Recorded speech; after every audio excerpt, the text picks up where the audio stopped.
Maybe if I turn the mic on, it'd be a little bit better. How's that? Is that a little bit better? Problem.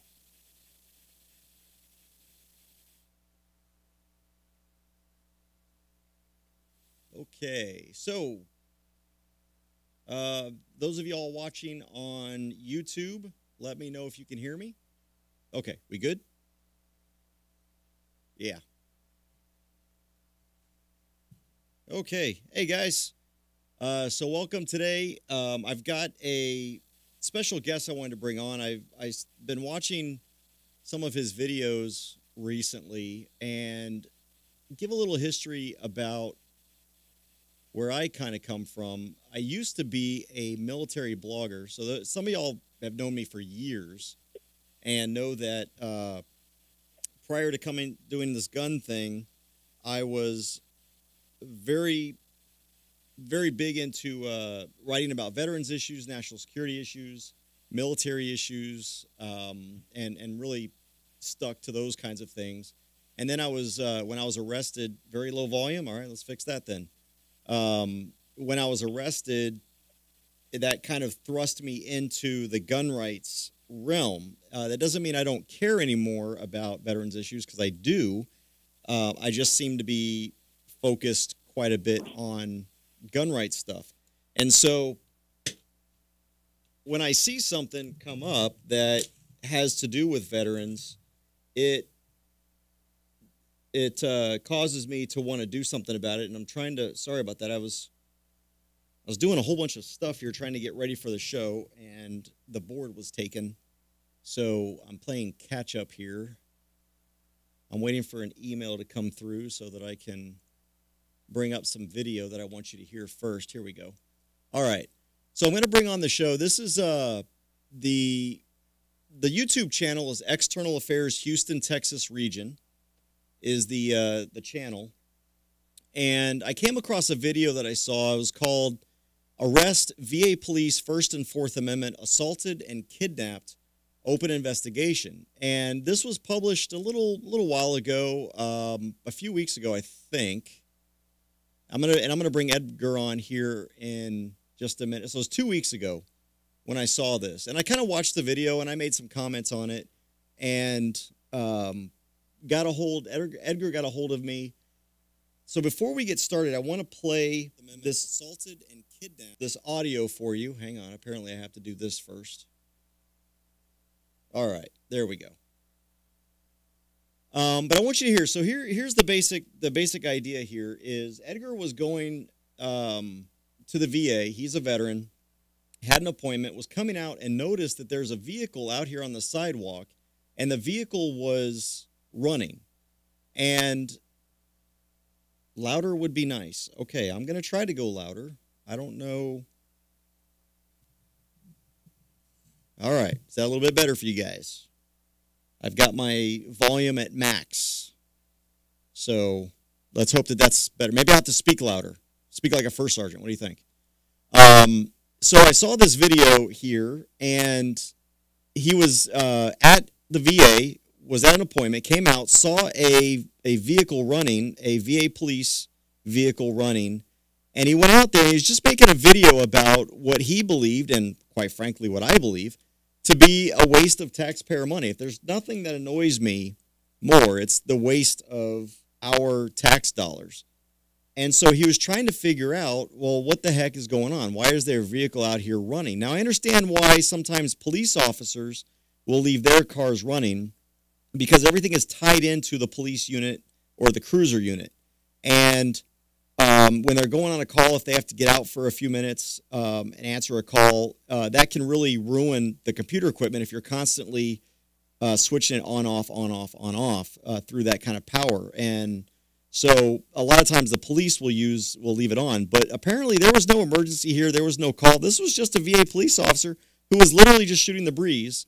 And while his vehicle was running out in the public. So what he did was he decided to go out and just kind of document, hey, guys, look at this waste of taxpayer money. Well, then an officer arrived, and this is what the officer did when he saw someone filming the fact that your money's being wasted. Now, you're only going to be able to hear this. Hey, good morning. How you doing, man? I'm just chilling. Feel me, son? Yeah. What? Your vehicle just sitting here running. What? Get that out of my face. Why? Because I asked you to. I'm sorry, sir. I'm going to go ahead and record. Did you hear that? Did you hear that? So first of all, he's recording out by himself. Officer or Lieutenant Howard walks up to him and tells him, "Get the camera out of my face." He walks up to the camera and tells Edgar, "Get the camera out of my face." For my safety. What safety is this? I don't know. You're coming towards me right now. I'm not feeling safe. because I'm asking you a question. Right, and I'm just recording it. Are you a veteran? Yes, I am. What are you doing here right now? My business. No, you don't have business without... Now, I'm going to play this one more time. Actually, I'm going to play it one time, but I want you to pay attention to this because he says, "Are you a veteran?" I want you to listen to what he says because the veteran says, "Look, what I'm here for is my business. It's a VA medical facility. You don't have to talk about your medical problems to a cop. That's called HIPAA. You have a right to your privacy." But listen to what the lieutenant here says. No, you don't have business without being my business. Or do you have an appointment? You don't have business here without it being my business. That's what the officer says. This is a federal police officer. Edgar is exercising his First Amendment right to film. He has a right to be on that property because he is a veteran. He did have an appointment. All right, let's keep playing this. Sir, are you trying to violate my rights right now? Sir, do you have let me see your ID. No, sir, I'm not going to ID myself. The first thing he does, he gets this snarky look, and I know you can't really see this because I'm doing this out of the studio, so I don't have the video up, but I did put the link in there. He immediately gets on his radio. He gets this look of, oh, I'll show you. And he gets on the radio and calls for backup because, this guy is such a this coward can't deal with a single veteran standing up for himself. So he's got to call in more armed thugs to be able to deal with this peaceful guy. And hey, 4 to 10. You just force ID out of people for no reason? Be quiet. He just said you're going to force people out of their ID for no reason whatsoever. And what does he respond? Be quiet. Can't talk now? Meet me over here to the smoking shelf. I can't talk. Why are you acting like this towards me? Over here by, I guess it's door 18. Why are you acting like this towards me? Give me a minute. No, I'm serious. Why are you acting like this towards me? Give me a minute. Just give me a minute. Just give me a minute. Can't answer a simple flipping question because this guy's ego is so out of control. This guy, now, keep in mind, one of the things I didn't play because this was earlier on in the video is their vehicle, the Veterans Police vehicle, says protecting those who protect the country or serving those who protect the country, something like that. That's what this guy's vehicle says. Just don't want to So talk? you're saying you're not going to give me your ID. Put that on your camera. You're not going to give me your ID. Have I done anything illegal? You're not going to give me your ID? Have I done anything illegal? Okay. Well, that's just a question. Have I done anything illegal enough for you to get my ID? I'm through asking questions. Hey, what's the difference between a Nazi demanding ID and an American cop demanding ID for no reason? What's the difference? Can you tell me? Can you seriously just think about the question Yeah, it's enough an easy and give me question. an answer? Give me one answer. What's your name? I'm not answering. You're not going to tell me.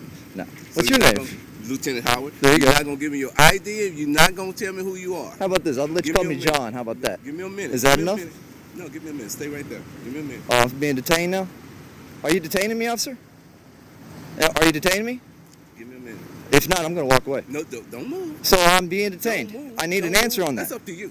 No, okay, well, That's up to I'm you. going to go ahead and walk unless you tell me I'm detained. No, you're not going to give me your ID. So are you telling me You're I'm not going to detained? give me your ID, right? Are you telling me I'm You're detained, not going to officer? give me your ID?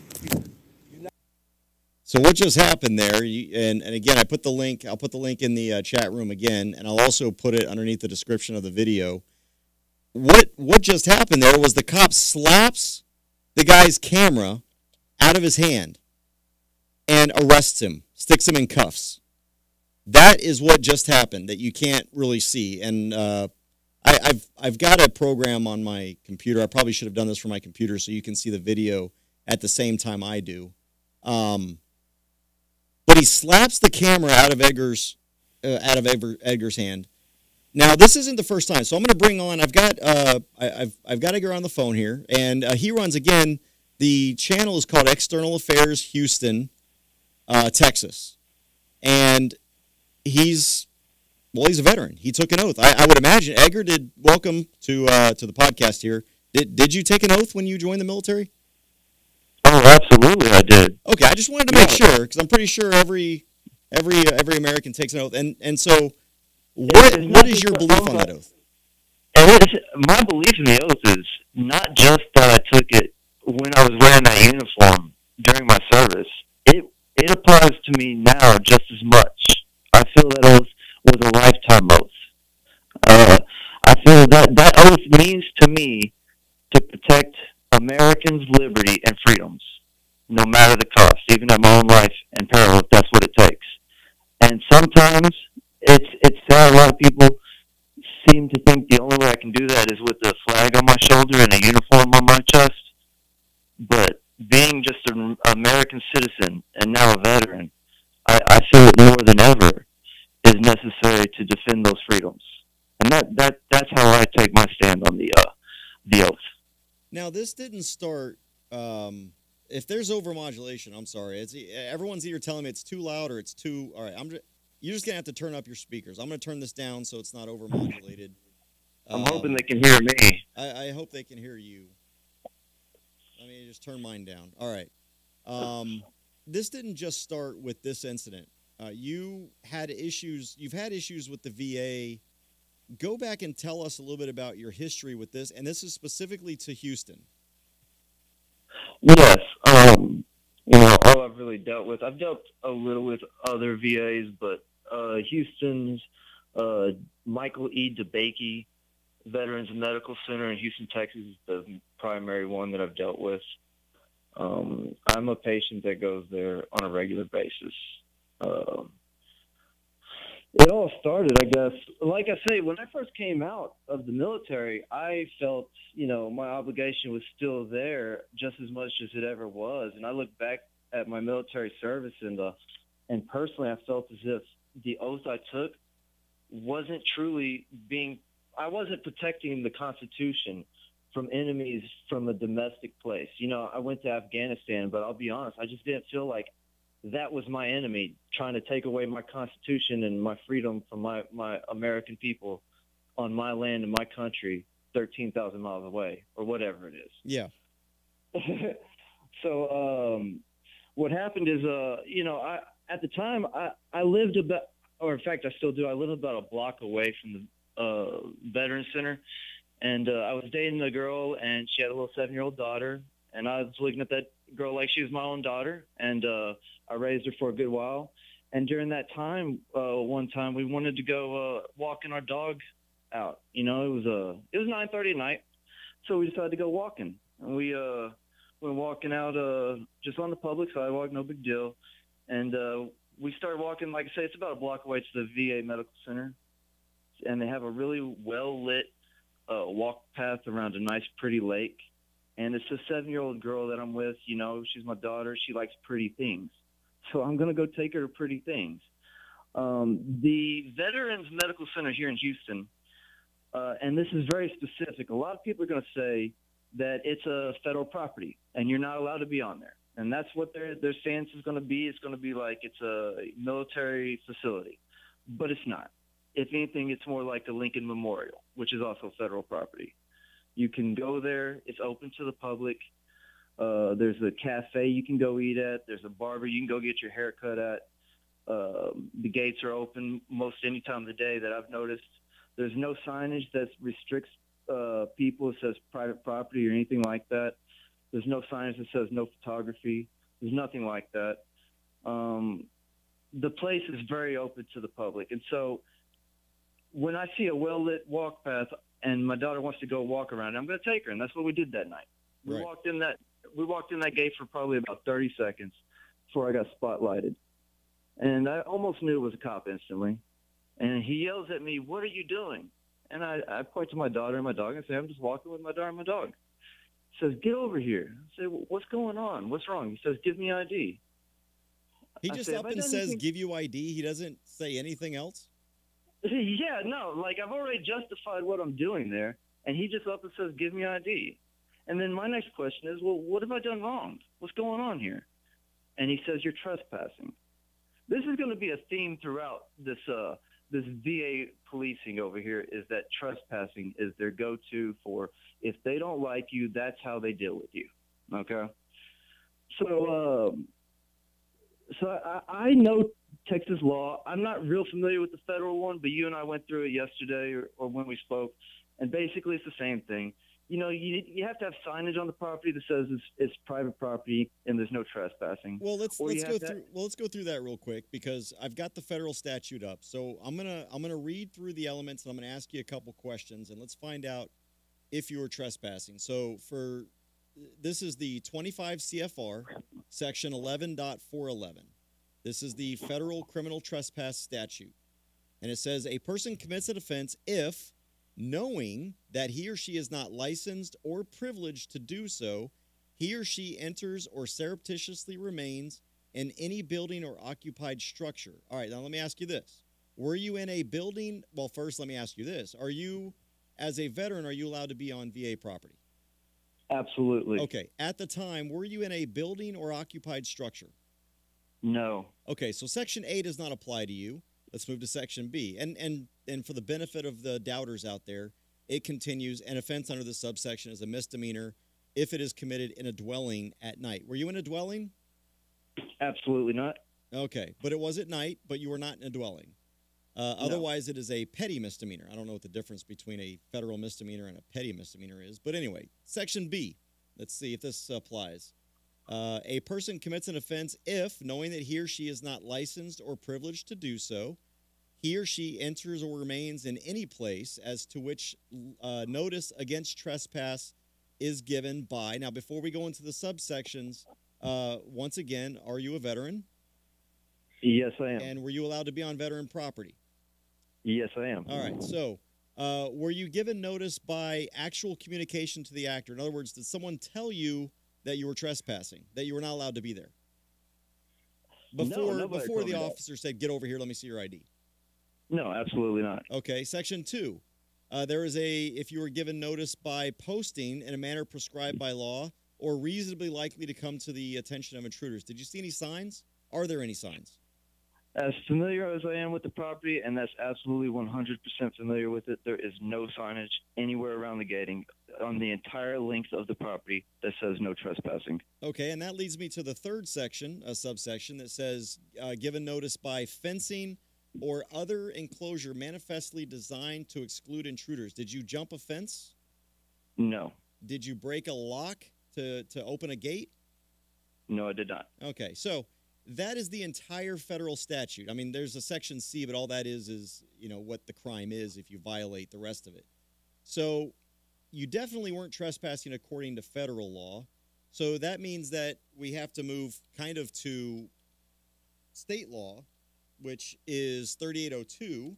Now, I know that one by heart, but I also want to go through what I'm trying to do is get people to recognize basically where the officer's coming from, because there's a recurring theme that I'm noticing that cops love to, and you're going to talk about this theme about trespassing, because it's not just the federal cops that have this, but now let's just assume that maybe he was talking about state law. So, I'm sorry, 3802 that's failure to identify. I meant to do 3005. 30.05 is trespass. Here we go. All right. We're talking about, I do get charged with failure to identify as well, but we'll speak on that later. Yeah, we'll get to that then in a second. So, all right, here's 30.05, which is criminal trespassing under Texas law. We've already established you don't fall under federal law. So a person commits an offense if the person enters or remains on or in the property of another, including residential land, agricultural land, a recreational vehicle park, a building, or an aircraft or other vehicle without effective consent, and the person, so first of all, remains on or in the property of another. You were on public land, right? Federal property? Yes, it was. So who is the other there? I think that would be every single one of us. But understanding that there are certain conditions, for example, not just anyone can go on a military base. So let's just assume that the federal property falls under the property of another, the federal government being another, even though it's public. Did you have notice that the entry was forbidden? No, I did not. Okay, so that doesn't apply. Section 2, did you receive notice to depart and fail to do so? I asked for it, but I was not given the opportunity. Okay, so Section 2 doesn't apply. And then the next section says, now by notice, so I said, did you receive notice but to leave but failed to do so? Did anyone tell you that had the authority to act for the owner, of which would, of course, be the law enforcement officer? Did he tell you, hey, you can't be here, you need to leave? Well, he said I can't be there, but he didn't tell me to leave. He didn't give you an opportunity to leave. No, he did not. And we've already established that there was no fencing or enclosure that was obviously designed to exclude intruders or to contain livestock, so that doesn't count. There were no signs. You already said that. Now, Texas law is a little bit different. A lot of people don't know this. I actually taught my kids this, I don't know, maybe a couple months ago. Were there any purple paint marks around the trees or posted on the property? I'm familiar with the property, and there are no markings around the trees. However, this was at night as well, but no, there are none. And I guarantee you, there's no. This is more of a private property thing. But if you're like walking through the woods, just for the benefit of everybody, if you're walking through the woods and you see purple paint around or on a tree or a post or anything like that, that is the Texas law for no trespassing. They don't have to actually put up a sign. Just around the perimeter, they have to have these purple markings. So I guarantee you they're not doing that on federal property. I just thought I'd ask that. Okay, so you don't meet the statute for criminal trespass under state or federal law. So go ahead and continue. So the guy comes up to you, he spotlights you, he says you're trespassing, and he demands your ID. Continue your story. Sorry about the rabbit hole. No, you're good. You're good, because that's how we need to go through every single one of these situations, honestly, because if I just tried to talk them all out, I'd lose so much of it to the process. So I'm happy you're doing that with me. Yeah. So after he spotlights me, he tells me I'm trespassing. He demands ID. I say, sir, I didn't know I was trespassing. Me and my daughter will go ahead and leave with a warning. No big deal. He says, no, that's not how it works. Give me your ID now. At this point, I can see it going bad really quick. I'm fresh out of the military.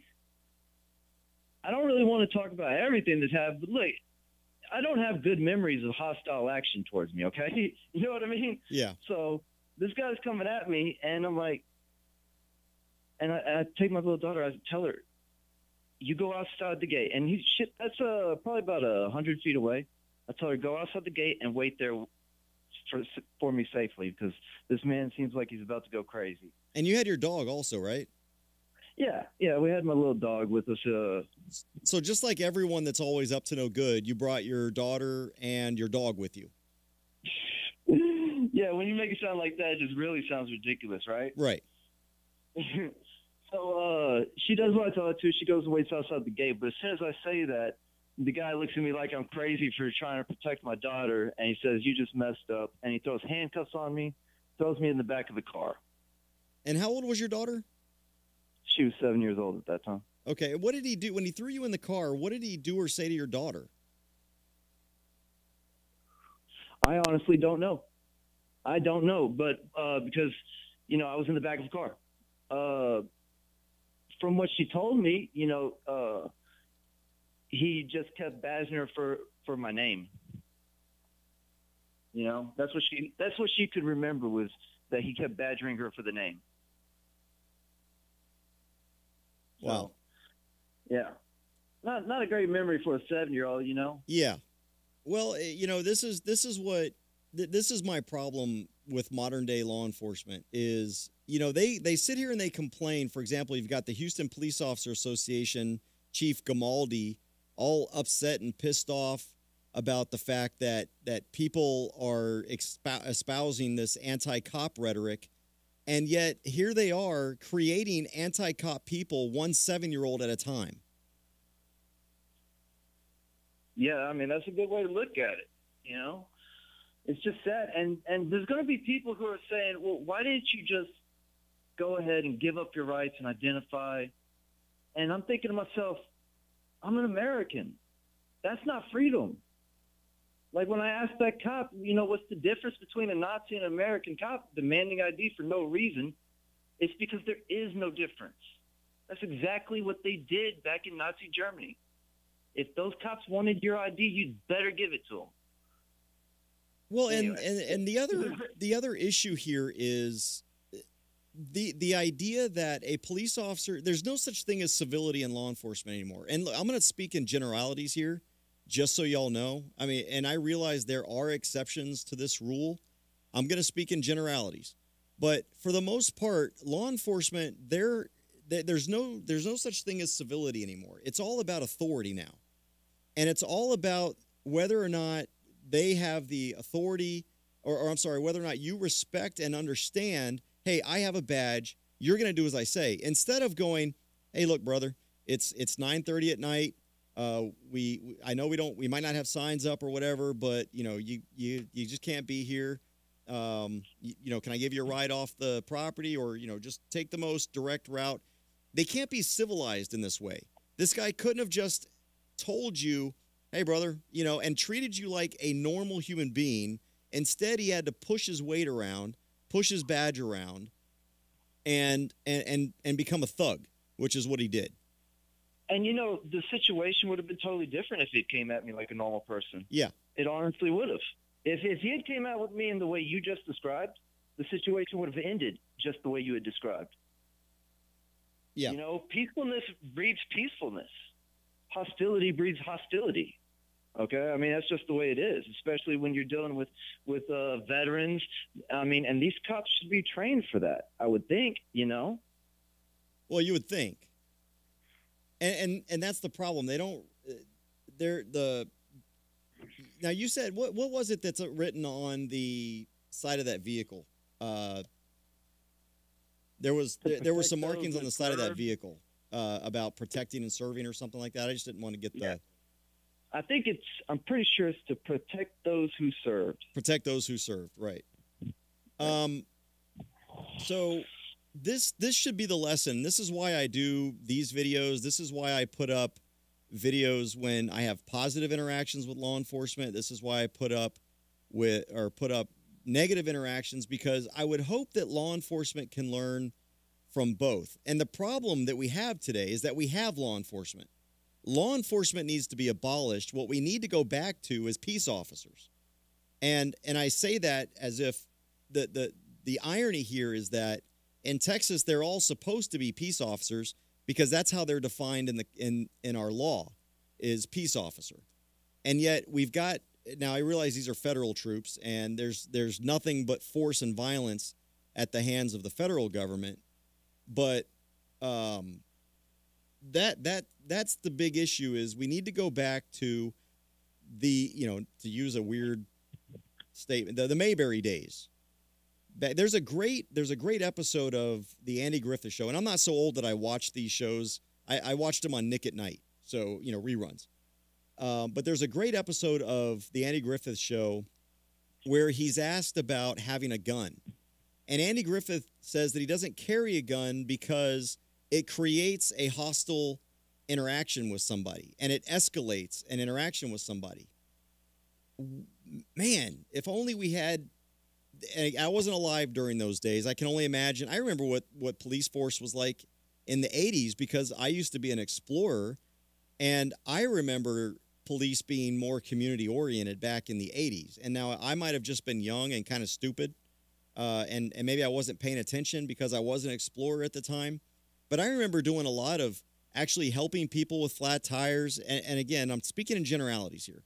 But we didn't do a whole lot of this other crap that is going on today. And we definitely treated, even when people were yelling at us at an accident scene, when we go to an accident scene, when I was doing a ride-along, and this was even in my adult life, when I was a soldier and I did ride-alongs, especially in Las Vegas, when we would show up at the scene and people would be yelling at us, we were very cordial. I don't know what it is about the last 20 years that police officers no longer have a spine.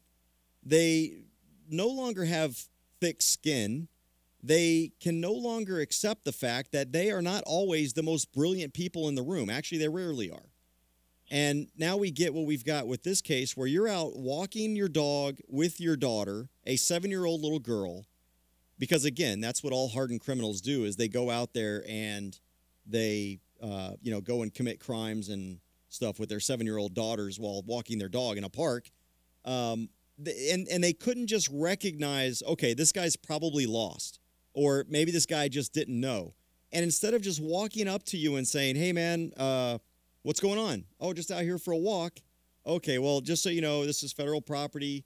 After business hours, we don't just allow people to kind of freely move through here. Would you mind leaving? That kind of thing.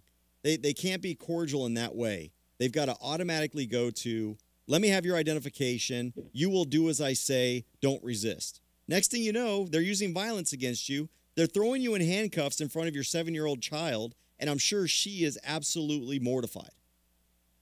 Oh, absolutely. Well, from there, I don't. I guess she memorized her mother's phone number, which is good. That's a smart thing for a 7-year-old to do. They ended up calling her mother, and it took about, I guess, 45 minutes, and then I was released into her my child's mother's custody. You were released into her custody. You couldn't just be let go, huh? Someone had to take custody of you. Yeah, it was. It's so ridiculous, CJ. And then I was given 2 citations: one for criminal trespass and one for 3802, failure to identify. Okay, so failure to identify. Now, I'm going to check really quick. I forgot to do this part. Federal law. I want to see if there's a federal statute about failure to identify. Yeah, I'm not seeing a federal statute about. And I want to say this is so important. When it comes down to, you have First Amendment auditors going out there with their cameras, and they're so pushing the camera objective and the free speech. Well, I feel like we should also, and they do it as well, they push the Fourth Amendment audit, but it's so important that every American should do this. Protect your identity, especially in today with the internet and identity thieves everywhere. Don't just give out your name and date of birth instantly just because somebody asks you for it. Right. If they don't have a legal reason to do so, protect your identity. Yeah, and we're gonna get. Let's go into that. I want to let's devolve on this rabbit trail again because he charged you with trespassing, which we already covered. Now let's cover Texas Penal Code 3802. I cannot find a statute for a federal statute for failure to identify, so we're gonna go with the state law. So I'm gonna again grill you on this, and it says Section A. This is Penal Code 3802.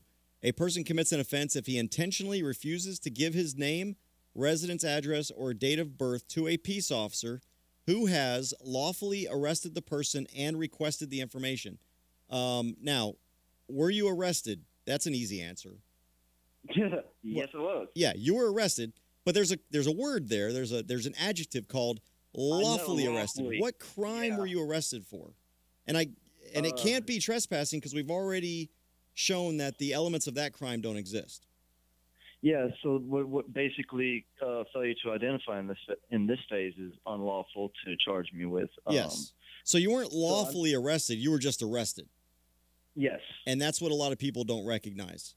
The second section, what's that? Contempt of cop. Yeah.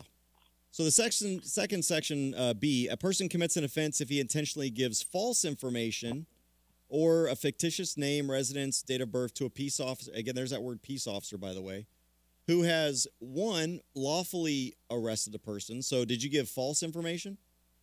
No, I did not. Okay. And you were arrested, not lawfully detained. But this section says that basically it's a crime if you give false information. So we don't even need to read through the rest of that because you didn't give false information. But Section A is the important part. You're not required to give your name and identification unless you're lawfully arrested. The rest of that section just talks about what the crimes are if you do it under Section A, Section B, if you're a fugitive from blah, blah, blah. Anyway, those are just the penalties, the rest of the section. Essentially, what Texas law says is you are required to identify when you are, quote, lawfully arrested, all right? And that a cop can't just come up to you and throw you in handcuffs and say, okay, you're under arrest now, give me your name and address and all that kind of stuff. The second part of this is Section B. If you're detained or arrested, you can't give a false name. So even if you're only detained, you're not required to identify. You just can't lie about who you are. Now, one of the things that you had said in your video that I think is an interesting way of putting it, because I do the same thing. When the officer asked for your name, you said, well, you can call me John. You didn't say my name is John. You said you can call me John. I like to say my name is Good Citizen, or you can call me Sir, or, you know, but I don't ever say my name is, because then if you are being lawfully detained, now you have committed an offense because you've given a false name. But you could say anything. Well, you know, you can call me this, or my friends call me Shaka Zulu, whatever. Absolutely. And I'm not trying to be purposely. I'm not trying to lie to officers or anything like that. That's not my goal whatsoever. But when I know they have no right to have my name, I'm going to go ahead and say, hey, if you want, you can refer to me as this. And here's that way we have some cordial attitude between us, you know? And there are several reasons why, because nothing drives me more crazy than people say, I don't understand, you know, you'd have been out of there in 2 minutes if you just given them your name. Yeah, you're right. So is my convenience more important than my rights, or are my rights more important than my convenience? I will willingly sit and just sit there, letting a cop try to figure things out for 2 hours, rather than out of convenience surrendering my Fourth Amendment right.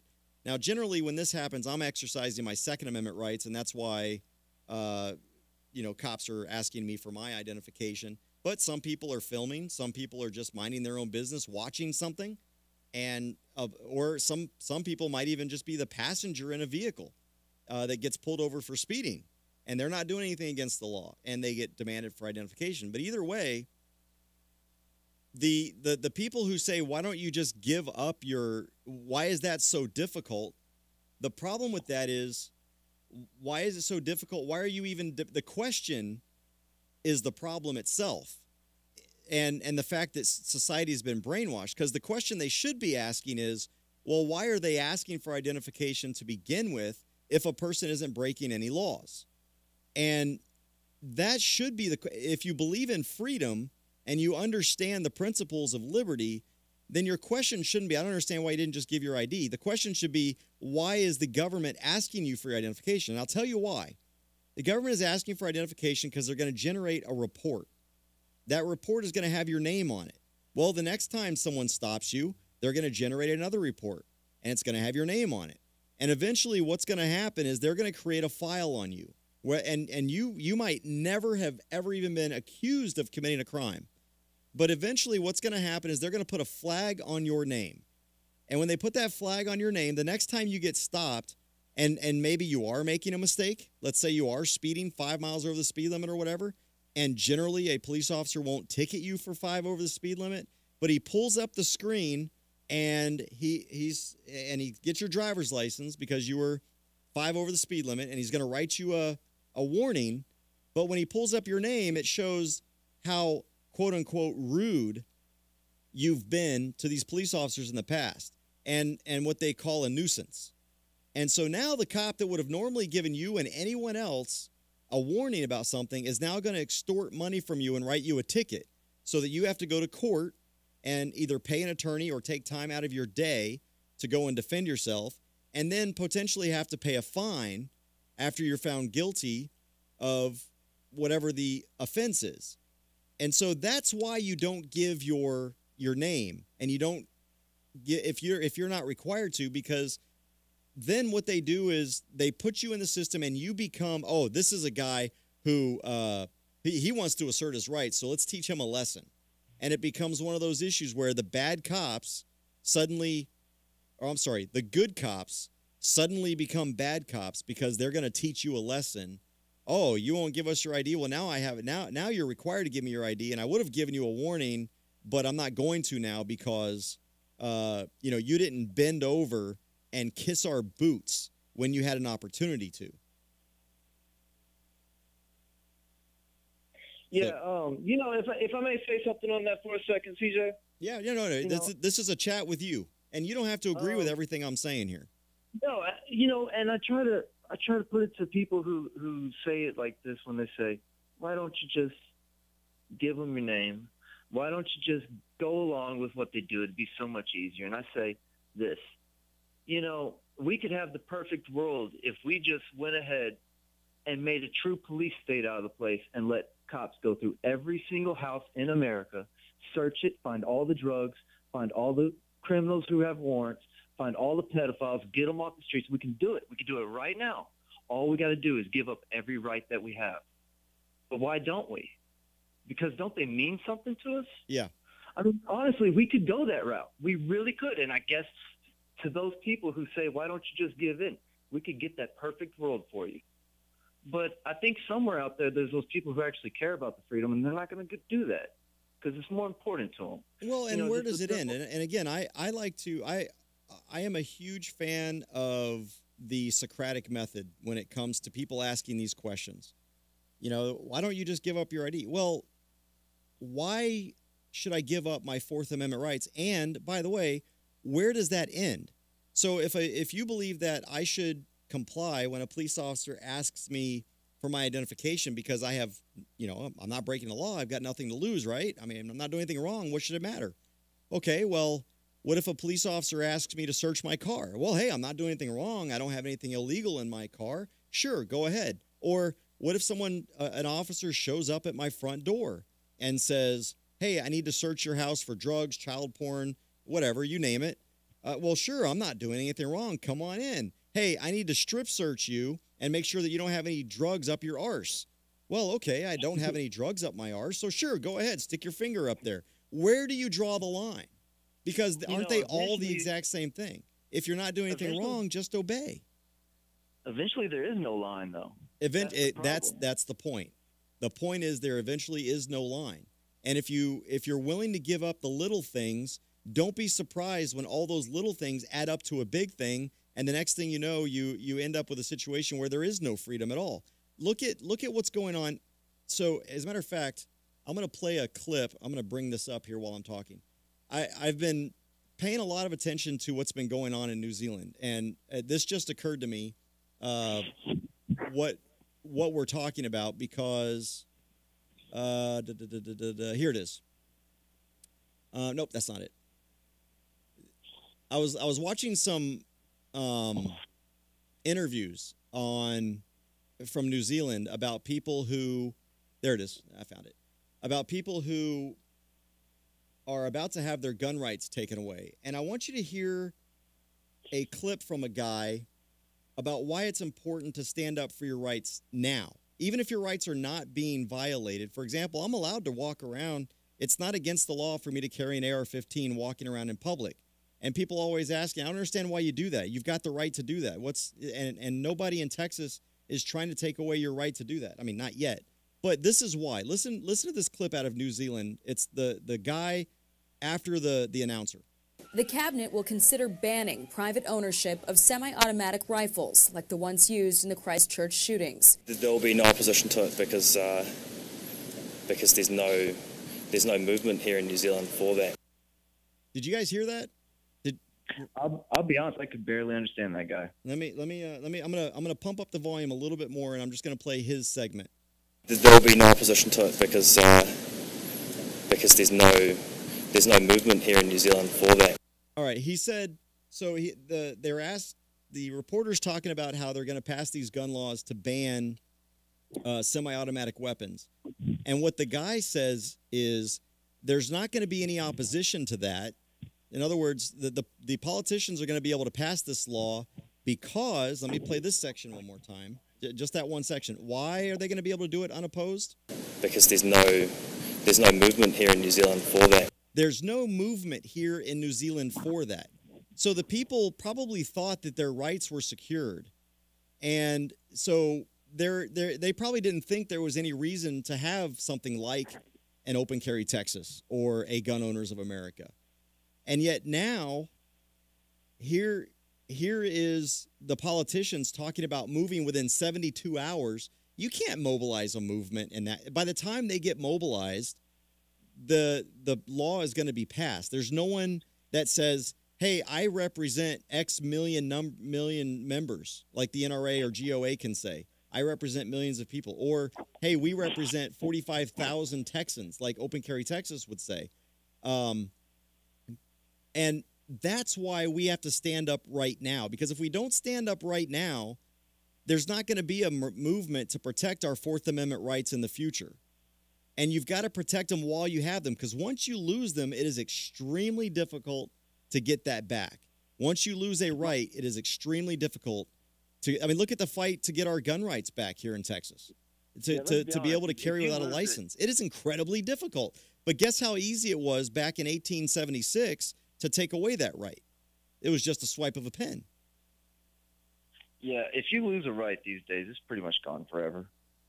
It's sad, but it's true, and that's how purposeful the erosion of our rights are. When they take them away from us, they take them away to not give them back. That's the idea. You know, I mean, before a right was a right, you didn't need somebody to tell you could do it. But once somebody did tell you could do it, they continued to until they told you couldn't. And that's what happens with all rights. And unfortunately, even gun laws work the same way. You know, they're going to take them all away from us, and then we're not going to have them anymore. Yeah. And I don't think anybody will ever get them back at that point. You know, if they passed a gun restriction law here in America for whatever reason, and they actually did somehow successfully take them away from us, we would never get them back. Now, that's why it's so important that you never let it happen in the first place. Exactly. And now you, by the way, I also put the call-in number in the video description. So if you refresh, you should be able to see the call-in number for those of you that are listening out there. If you would like to call in and ask a question, I'll also put it in the chat room there for those of you in the chat. We've only got about 10 minutes left. We covered 2 incidents. So there was another incident you had that you were with your daughter again. Tell us about that. I'll be honest. I didn't even realize we only had 10 minutes left. So okay, well let me run down this. Okay. Well, we're not on a hard time. I mean, really, I can make this podcast go as long as we want. After that incident at the lake, okay, we went to court on it, and both charges were dismissed pretty much the moment I went in. I didn't get to speak to the judge. I didn't get to speak to anybody. I didn't get to really voice my opinion on how wrong I thought it was. And that's when I started realizing, okay, well, maybe we should protest. And I told my daughter that. Let's go ahead and protest, because I wanted to teach her about the First Amendment. And this is how you go ahead and get your voice out, and this is how you're heard. So we made sure that we found the property lines and the jurisdiction lines over there at the VA Medical Center. And we went out to a public sidewalk outside the main gate. Like I said, we checked the property lines, we checked jurisdiction lines. So we were actually in HPD's jurisdiction and on a public sidewalk in Houston, Texas, not in the medical center. So we went out there with a sign that said basically the officer's name, which was like P. Smith or something, Officer P. Smith, and it said that he terrorized my little 7-year-old. And that he kidnapped me, assaulted and kidnapped me. That's what it said on the sign, because that's what happened. Mm-hmm. So we sat there and protested for about 20 minutes. Then a cop car starts coming out of the main gate. Well, like I said, this is not their jurisdiction. It's not even their property anymore. So they come out. And first thing he says to us is, "What are you doing?" I say, "I'm teaching my daughter about the First Amendment. We're out here just protesting, expressing our freedom of speech." He says, "Well, you can't do that because that's disorderly conduct." Well, I explained to him. Now we've got to go to 4201, huh? Do you got time? Because I mean, honestly, like I want the viewers to understand how important this situation is. Not just these little situations we're talking about, but also the constant treatment of the homeless around the area. Just how bad this department itself is, and why I've been working on the department. You know. So let's do this rabbit trail again. So 4201, which is the disorderly conduct statute here in Texas. I'm going to. So now, what you were saying is you were holding a sign that said. Now, and I'm gonna preface this real quick as I go through this. The statute, at least in part, is unconstitutional. First of all, but so you had a sign out there. One more time. What did the sign say? Sign says the officer's name. It says that he terrorized the 7-year-old daughter, and that he kidnapped me. Okay. Yeah, that's what that. So you're just holding a sign out there on public property outside of VA property, using your First Amendment to protest, and you also had your girlfriend or wife across the street filming? Yeah, I had my girlfriend at the time across the street with the camera. Okay. I'll be honest, she did not do a great job. I'll agree with you. She caught it off. I'll agree with you. Yeah, she did a terrible job of keeping the camera, but at least you saw the initial part. All right, so 4201, Part A, and there it lists a person commits an offense if he intentionally or knowingly. All right, let's go through these one by one. Uses abusive, indecent, profane, or vulgar language in a public place, and the language is by its very utterance tends to incite an immediate breach of the peace. Did you use abusive, indecent, profane, or vulgar language on your sign? No, I did not. Okay. Were you trying to breach the peace, whatever that means? Absolutely not. Okay. So, first of all, this is the section that I believe is unconstitutional anyway. I think the intent behind this is, for example, if you go into someone's face and, you're literally trying to start a fight and create a problem that's different, and trying to start violence. That's what the intent is, but the way it's written is unconstitutionally vague. All right, Section 2 this is also unconstitutional, by the way, makes an offensive gesture or display in a public place, and the gesture or display tends to incite an immediate breach of the peace. Did you flip him the bird? Nope. Did you have a phallic symbol on your sign? No. Okay, no vaginas or boobs or anything like that? Nothing of the sort. Well, you had the guy's name on there, so you had a vagina on there. That's something like it, right? Yeah, all right. So, obviously, Section 2 doesn't apply. Section 3 creates by chemical means a noxious or unreasonable odor in a public place. Did you fart on him? No, I did not. All right, so that doesn't apply. You weren't playing with, like, hydrochloroform or anything like that, were you? No, I was not. All right. Number 4, abuses or threatens a person in a public place in an obviously offensive manner. First of all, are you able to abuse or threaten people in a non-offensive manner? That's kind of a weird section there, but I think if I'm being abused, I'd be offended. What's that? Like, the whole statute's stupid, like you said. Yeah, it is. All right. So, makes an unreasonable noise in a public place other than a shooting range or in or near a private residence that he has no right to occupy. Were you being loud and obnoxious? Negative. All right. Were you fighting with another person? No. Did you discharge a firearm? No. Did you display a firearm? No. Did you, okay, we already said discharge a firearm. Yeah, and you didn't shoot one across the road. Did you expose your ass? No. Did you expose your genitals? No. All right. For a lewd or unlawful purpose, did you enter on the property of another? Well, you didn't go on the property. We already said that. You weren't on a hotel or comparable establishment. And so you weren't, like, peeking through a room naked. Looks like you weren't in a shower stall. All right, so you don't meet any of the criteria for disorderly conduct either. So you're out there protesting. They say it's disorderly conduct. Let's get back to your story. Yeah, so pretty much I shut him down on that instantly when I say, no, that's not right because, it has to be an immediate breach of the peace. And in my opinion, that means violence. Well, there's no violence here, so that's not correct. Well, he says, well, then you're trespassing. I point to the sidewalk and say, this is an easement. He points to the gate and says, this is federal property. Oh, God. So he points to the gate where you are not at and says that's federal property? Yeah. Yeah, okay. Yeah. That's and interesting. Then he says, of course, give me ID now. Like I say, their go-to is trespassing. So now he says, give me ID. I say, no, I haven't done anything wrong, whatever. And then he sees a little pocket knife in my pocket, and he reaches and he grabs it and snatches it out real quick. Oh, really? Yeah. Yeah, I had a little pocket knife, I always carry around me for it's basically like a tool, I just, whatever I need it for. But it's not on federal property. And then he tells me, now you have a weapon on federal property. I say, no, that is a tool. It's not a weapon. He doesn't care. As soon as I say that, pretty much, he goes ahead and throws my hands behind my back. I go into the cop car.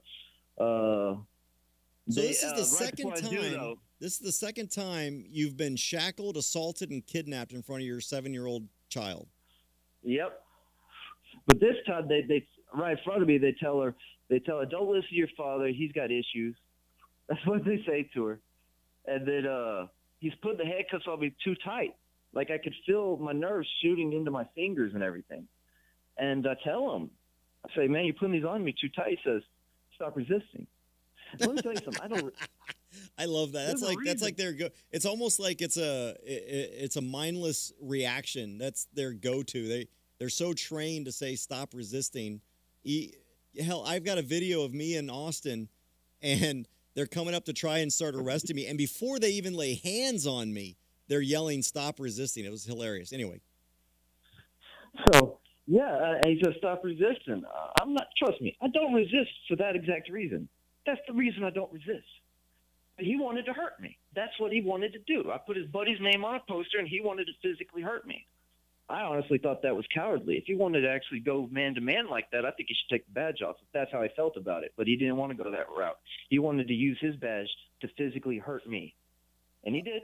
He did. It hurt a lot. And then he threw me in the back of the car without even loosening my cuff at all. And I sat there for a long, long time, aching and screaming in pain. And it hurt a lot. To this day, my wrist is screwed up because of that. Yeah, I have a problem with my left wrist after Almost Park. There's a part that I can touch that I don't even feel anymore. And then if I move a little bit closer towards the thumb, it sends kind of a shock through my thumb. Well, that just sounds painful. Mine is if I try to move my palm towards my wrist or up, flexing in that manner, I can't get any degree of motion out of it. It just hurts. Yeah. It just aches.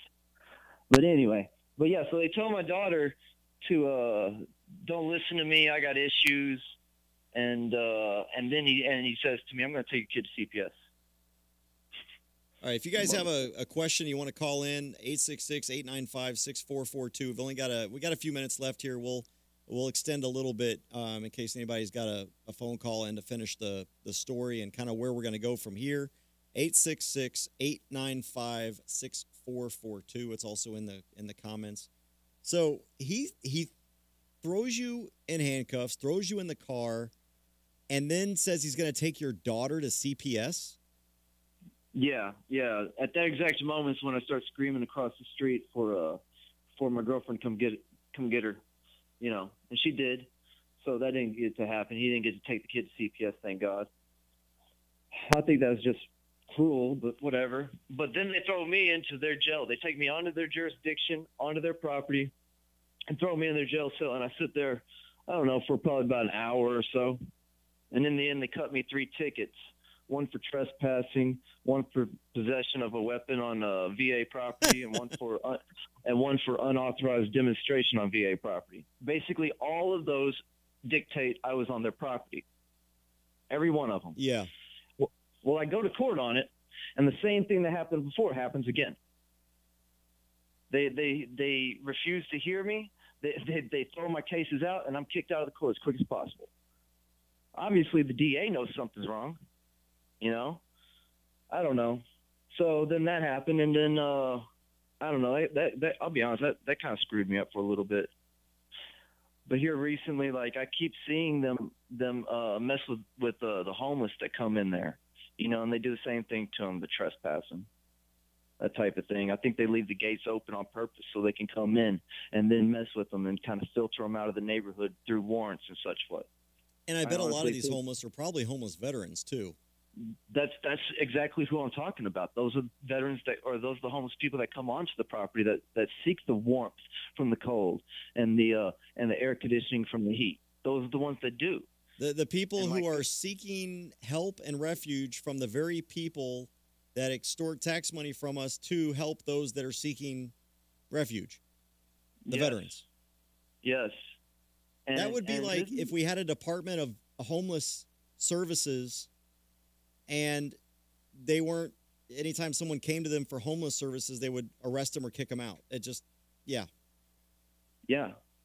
I mean, like I say, there's a lot to it. There's even more. There's still, like I say, then there's that story that happened with that Lieutenant Howard here recently. But then there was a time when I went in there for a complaint. Well, Well, we've got time. Tell us about the Howard thing. We'll just extend this a little bit. Start, man. Right now, as far as I know, like, it's pretty much as you saw it on the video, and then. That's the one we already talked about. Yeah. Oh, and then okay, I got handcuffed gotcha. and thrown around, and there was a video I'd made before that where I don't know what had happened. There was some kind of crime scene on the property. They had it taped up, and I wasn't going inside the tape, but I was just walking around, and the cop saw me with the camera, and he refused to let me video. And honestly, I would have stood my ground on it and defied him and videotaped anyway and figured out what was going on there. But I'm also a single father these days, so I couldn't risk going to jail at that time. It was inappropriate. I still have to take care of my child. So there was that issue. And then when I went in to go get a complaint form about it, they made it really, really difficult. Like, they would not give it to me. They sent me upstairs to Consumer Affairs. Consumer Affairs tells me, we don't have those complaint forms. You have to go downstairs and get them from the police. I say, I was just down there. She says, okay, well, we'll go down there together. Thank God I had a patient advocate go with me. Yeah. Because even then with her, they gave her so much trouble. They pulled her off to the side twice. And one time they pulled her off into a room, a private room, so they could talk to her privately, while all I'm trying to do is get complaint paperwork. That's all I was doing. And they've taken my patient advocate I have there to help me get this paperwork into a private room to tell her basically I'm crazy and I don't deserve this paperwork. I'm like, where's the professionalism? Where's the transparency? Why is it this place is supposed to be a safe place for me and my fellow veterans, and yet we can't figure out what's going on here? We get in trouble if we try to. We can't ever be there without them being exactly aware of what we're doing. Like, what's going on here? Well, we do have a call. Let's see if it's who knows? It could be anybody. I mean, it could be just calling the number. So let's. Oh crap! I think I just hung up on Edgar too. Hello. Hello. Yes, you're on. Okay. I was listening to your conversation, and what I'd like this gentleman to understand. See, I'm 60 and I'm a veteran. I'm post-Vietnam and Gulf War. And what you're seeing is kind of like a resurgence of the Vietnam attitude that happened to us when we came back.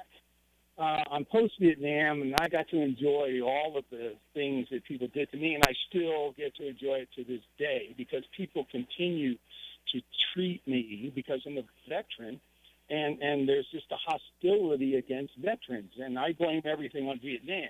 I can go really into the depth of it, but not. What I'm saying is to you, sir, is that you are in an era now that is kind of looping around on itself. The people responsible for the Vietnam-era war are still in our government. So, like Pelosi, she really irritated me when she stood up there and she said, oh, Vietnam is just a bad thing. We got to forget that. Well, what they ended up doing is forgetting a whole generation of knowledge. I mean, everything. Yeah. So this is what's going on. I got out of service, and then I drove truck for quite a long time, and now I'm retired, and I'm same thing like you. What is going on? The merry-go-round is going in reverse. And for about the past 8 to 10 years, I have been seeking answers to what has been going on. And really, the only answer I have to maybe jerk this country's collar is to start the registration for the draft again, particularly for women. And that's all I'm going to say, but I appreciate you listening to me. But, yeah, that's what's going on. Well, thank you, and welcome home, by the way. I don't know if you've gotten that yet, but welcome home. I get that a lot. I actually kind of got on some gal. I said, you don't really realize what you're saying. Thank you for killing. Yeah. What you're telling me. Yeah. That's why I say welcome home. All right, brother. Thank you, sir. I do appreciate it, and thank you. All right, I think I hung up on Ed. You back? Yes, I'm back. I'll be honest.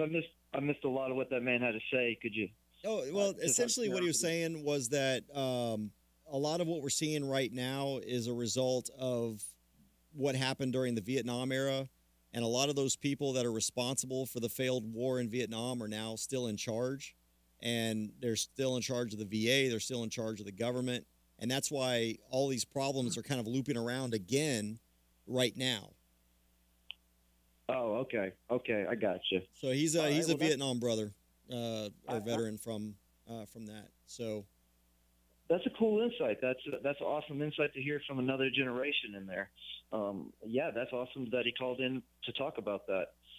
So going back to this story here now, you said so you've got these charges now. You got these 3 tickets that they gave you. They release you. What happened when you went to court? Yeah, I thought we'd already been through that. They did the same thing. They threw him out instantly. So I've had 5 charges already between all these arrests, and none of them have I even got to see a judge on. Now I saw. I didn't even got to. What's that? No, go ahead. Finish your thought. Oh no, yeah, I've never even got to see a judge on. The only thing that's happened is I got to get kicked out of court as quick as possible, and they pushed me out of the court pretty much. You know. So you've been assaulted twice. You've been kidnapped twice. You've been thrown in a cage. Your daughter has been terrorized twice, and never once have you seen a day in court to try and get some justice. That is correct. All right. Now, I Even saw though a I week would've been ago, just- and I haven't watched the video yet. It looks like I've started to watch it, but apparently I got sidetracked because the red bar is only about maybe a tenth of the way through. But you've got a video that says VA police being civilized. Have they learned their lesson, or do they recognize you now? No, that was just one I took a couple days actually before the Lieutenant Howard thing. I just put it up there. It was just some extra footage I'd put up because, Oh, okay. like the one guy, it was him. Obviously, he saw me with the camera and he didn't come kill me. Yeah. So as far as I was concerned, I thought that was an amazing thing because my experience with them has been so far nothing but bad things. Nothing but bad things. Tyrannical type behavior that is the most unprofessional thing you could ever have at such a professional type place. You know? Yeah. The behavior these guys are exuding are just it's basically the worst type of behavior and corruption you could ever see without any oversight. I don't know where the oversight is or what it's supposed to be because I don't even think it's there. It's really bad. It's really bad. And I'm hoping that when we're talking about all this stuff, I'm hoping that I'm getting some veterans out there or some other people who are concerned about this, who want to know why these guys aren't coming forward with the footage from this event. At least that one, you know. What are they doing? You know, why is it they won't speak on it? You know, at least say, hey, we messed up, you know, or just at least they're not even making an attempt to actually investigate what happened with Lieutenant Howard. They're saying they are, but the truth is, I don't believe they pulled any of the footage whatsoever. I've done all that work myself. Here's So how is it you can say you're investigating but not do anything? Yeah, and here's a great question from the YouTube. Why can't we hear from an LE officer that is on our side, inform us on the new training they go through on how to treat us? I know we are living it, but I want to hear from their side. I think the reason is this is part of the problem. When I was running for office, I ran on one of the first bills I was going to file was a whistleblower protection bill. And what that would do is it would protect a law enforcement officer who came forward to rat out bad cops, bad police policies, and bad things that they were doing, and it would protect their job from any retribution, as well as provide for civil remedies. So in other words, that officer, if he was treated badly for turning in a bad cop, would be able to be given money civilly, or at least justice civilly. The answer to that question is that, and this is why, and this, I'm going to go on the gospel according to CJ, because I've created a mathematical, it's not really that mathematical, but a mathematical formula for why I no longer believe that most cops are good. And what I mean by that is there are 20%. Again, this is the gospel according to CJ. I think 20% of cops are just inherently bad cops. Yes, that might sound like a high number, but I think it's a more accurate number just based on my personal experience. I think most cops or not most cops, 20% of cops are just outright bad cops. They're out there lying on their police reports. They're out there harassing people. They're out there pushing around their authority. They're just bad cops. They're probably selling influence or protection. Who knows? Then you've got 20% of cops that I think are inherently good cops that will always do the right thing no matter what. These are the ones that I've met some of these guys. Then you've got that 60% in the middle. And the problem with that 60% in the middle is that if that 60% is out there with one of that 20% of the bad cops, guess what they do? Nothing. When a bad cop is doing something bad, they go along with it. When that 60% is with the 20% of good cops, then they're good cops as well. So that makes that 60%, in my view, pretty much bad cops because it's not that they're doing bad things, it's that they refuse to stop bad things from happening.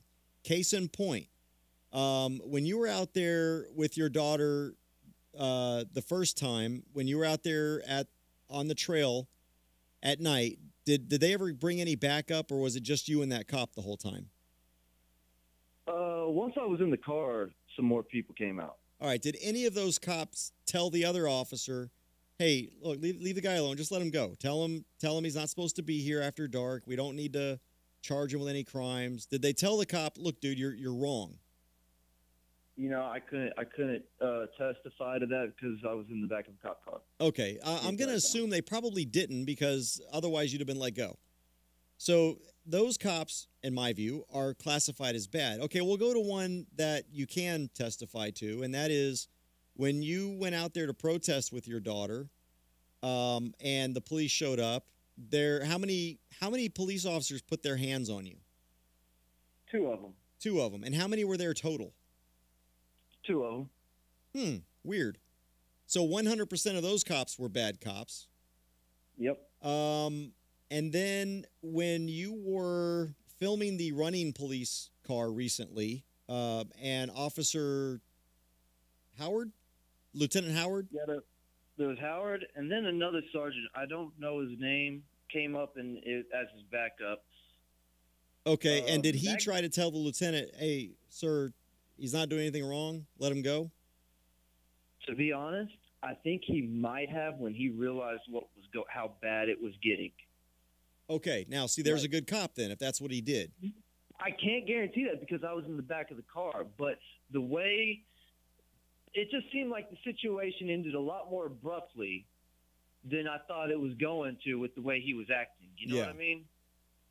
Okay. And I think that was honestly because maybe, and I can't guarantee this, but if this is the case, then I want to applaud that officer for at least being smart enough to say it to him, which is, hey, you're messing up here, like big time, bro. You need to stop whatever you're doing right now.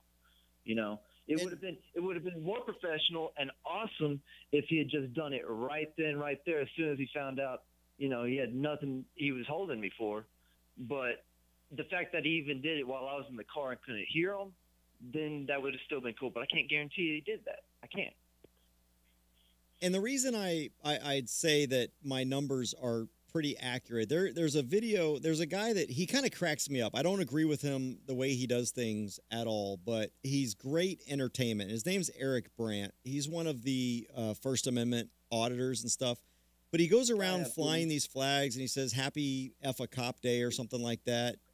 Yeah, I've seen his stuff. Oh yeah. So I mean, he cracks me up. It's kind of entertaining. But again, I don't support his methods in any way, shape, or form. But it's definitely good entertainment. It's kind of like watching a train wreck in slow motion, but no one's dying. And there was a video. I don't think it was him. There was another guy, and they were trying to get them off of public property, and they tried to arrest this guy. And instead of going down, you know, and just allowing himself to be arrested, the guy ran. And then they started running after him, and all these cops started running after him. And eventually a supervisor showed up while they're still trying to catch this dude. And they're like, why are you chasing this guy? What are you doing? And they tried to explain it to him. And the sergeant's like, no, leave him alone. He's not doing anything wrong. He's got a right to be here. That's a good cop. But there were probably 8 other cops, and not a single one of them did anything. So all of them, and there were probably, I think there were about 10 total police officers at that video that I could make out. Only one of them spoke up. Now that would make my numbers lower at 10% instead of 20, but it just depends on what pool you get. Let me say this on the subject, if you don't mind, for a second. That cop, you're right. See, that is the kind of officer we need, except for one thing. He did signal his buddy to turn off his camera. And there's one thing I can't stand, bro. There's one thing I can't stand is tampering with evidence. And that is exactly what that is. So the officer did the right thing. He stood up for him all the way up until we could guarantee he told his buddy to turn the camera off. After that, I don't know what happened. But like I said, he did the right thing, but he did do one thing wrong when he told that officer to turn the camera off. Yeah. Yeah, that's a problem. I think anytime a police officer is interacting with a citizen, I don't care if it's getting a cat out of a tree or making an arrest for murder, a camera needs to be on. If I come up to a police officer and I just say, hey, can you tell me how to get to the nearest gas station? That camera should go on. I think every interaction, because even the most innocent interactions with police tend to get escalated when the police start responding. Because by golly, if you say or do something wrong, or maybe you were at a Jane's Addiction concert and you smell like weed, I don't know. You just never know how that interaction is going to go. But law enforcement, 100% of them need to have cameras. I wonder, hello, Colleen and Scooter, I wonder if the police used to be different back in the day, or if police have always been the way that they are. It's just now we're able to expose them because now we have cameras everywhere. And I have to wonder what was gotten away with prior to the invention of the cellular phone and all of these like GoPros and things like that. Let me say, I think human nature has always been the same. So if you think that, I don't honestly think that anything has changed. I don't either. I think police have acted just the way they always have. That's just the nature of the beast. That's human nature. When you're in a power position, most people tend to abuse it. I think if we want to fix the police force in America, we could do it. Actually, we could really do it, but we'd have to make some serious changes. And I guarantee you, no police union would back it. But like if we were to say, okay, all officers should be, let's say, above the age of 29, so they have a little seasoning in life first. All officers should have at least a 6-year degree in civil law. Let's say all officers have to work their own neighborhoods. That type of thing. Yeah. And all officers must have cameras on 24, or their entire shift, no matter what. Yep. No matter what. If we were to implement, say, like that, and let's say one more thing. Let's say we could put $100,000 reward for any officer willing to lead, willing to give up information that could lead to the arrest to a corrupted officer. And that could stand for any cop anywhere. Here's $100,000 if you're willing to turn in one of your friends if they're corrupt. Let's break that blue wall, because honestly, it's corrupting America. If we were to do something on those lines, if we were to implement those types of requirements into our law enforcement, we might have a totally different law enforcement force out there, and the way they would treat Americans would be completely different. So there's a couple of comments that make a good point. I'm going to take them out of order. The first one, a targeted citizen, makes a good point. It wasn't as bad back then because they didn't have laws meant to profit the law communities, basically in our communities. So I agree with that. I think part of the problem today is that the government has made almost literally everything a crime, and now the police are no longer peace officers. They're revenue raisers. They enhance revenue. Their job is to go out there and raise money for the state, and you can't do that without laws. For profit prisons, man. I mean, Yeah. the whole prison Right. industry is that reason right there. So that's you know? true. And then one says there's a study that shows 20% of the population will commit a crime given the opportunity. 20% of those people will commit a crime regardless of what measures you take to prevent said crimes. That's true as well. As a matter of fact, after this, if you guys are interested in it, go and watch. There's a video from, I think, the 70s. It's if you just do a Google on the Stanford Authority experiment. They did an experiment many years ago. I think it was the 70s. It might have been the 60s, but I think it was the 70s. And what they did was they took some college students and they broke them up into two classes. One was these guys were prisoners, and the other side were guards. And these were all friends and things like that. But you could tell immediately what happened was the guards became so authoritarian that they began to like abuse the prisoners. Now this was all supposed to be just an experiment and a game, but they actually had to end the experiment because it was becoming dangerous.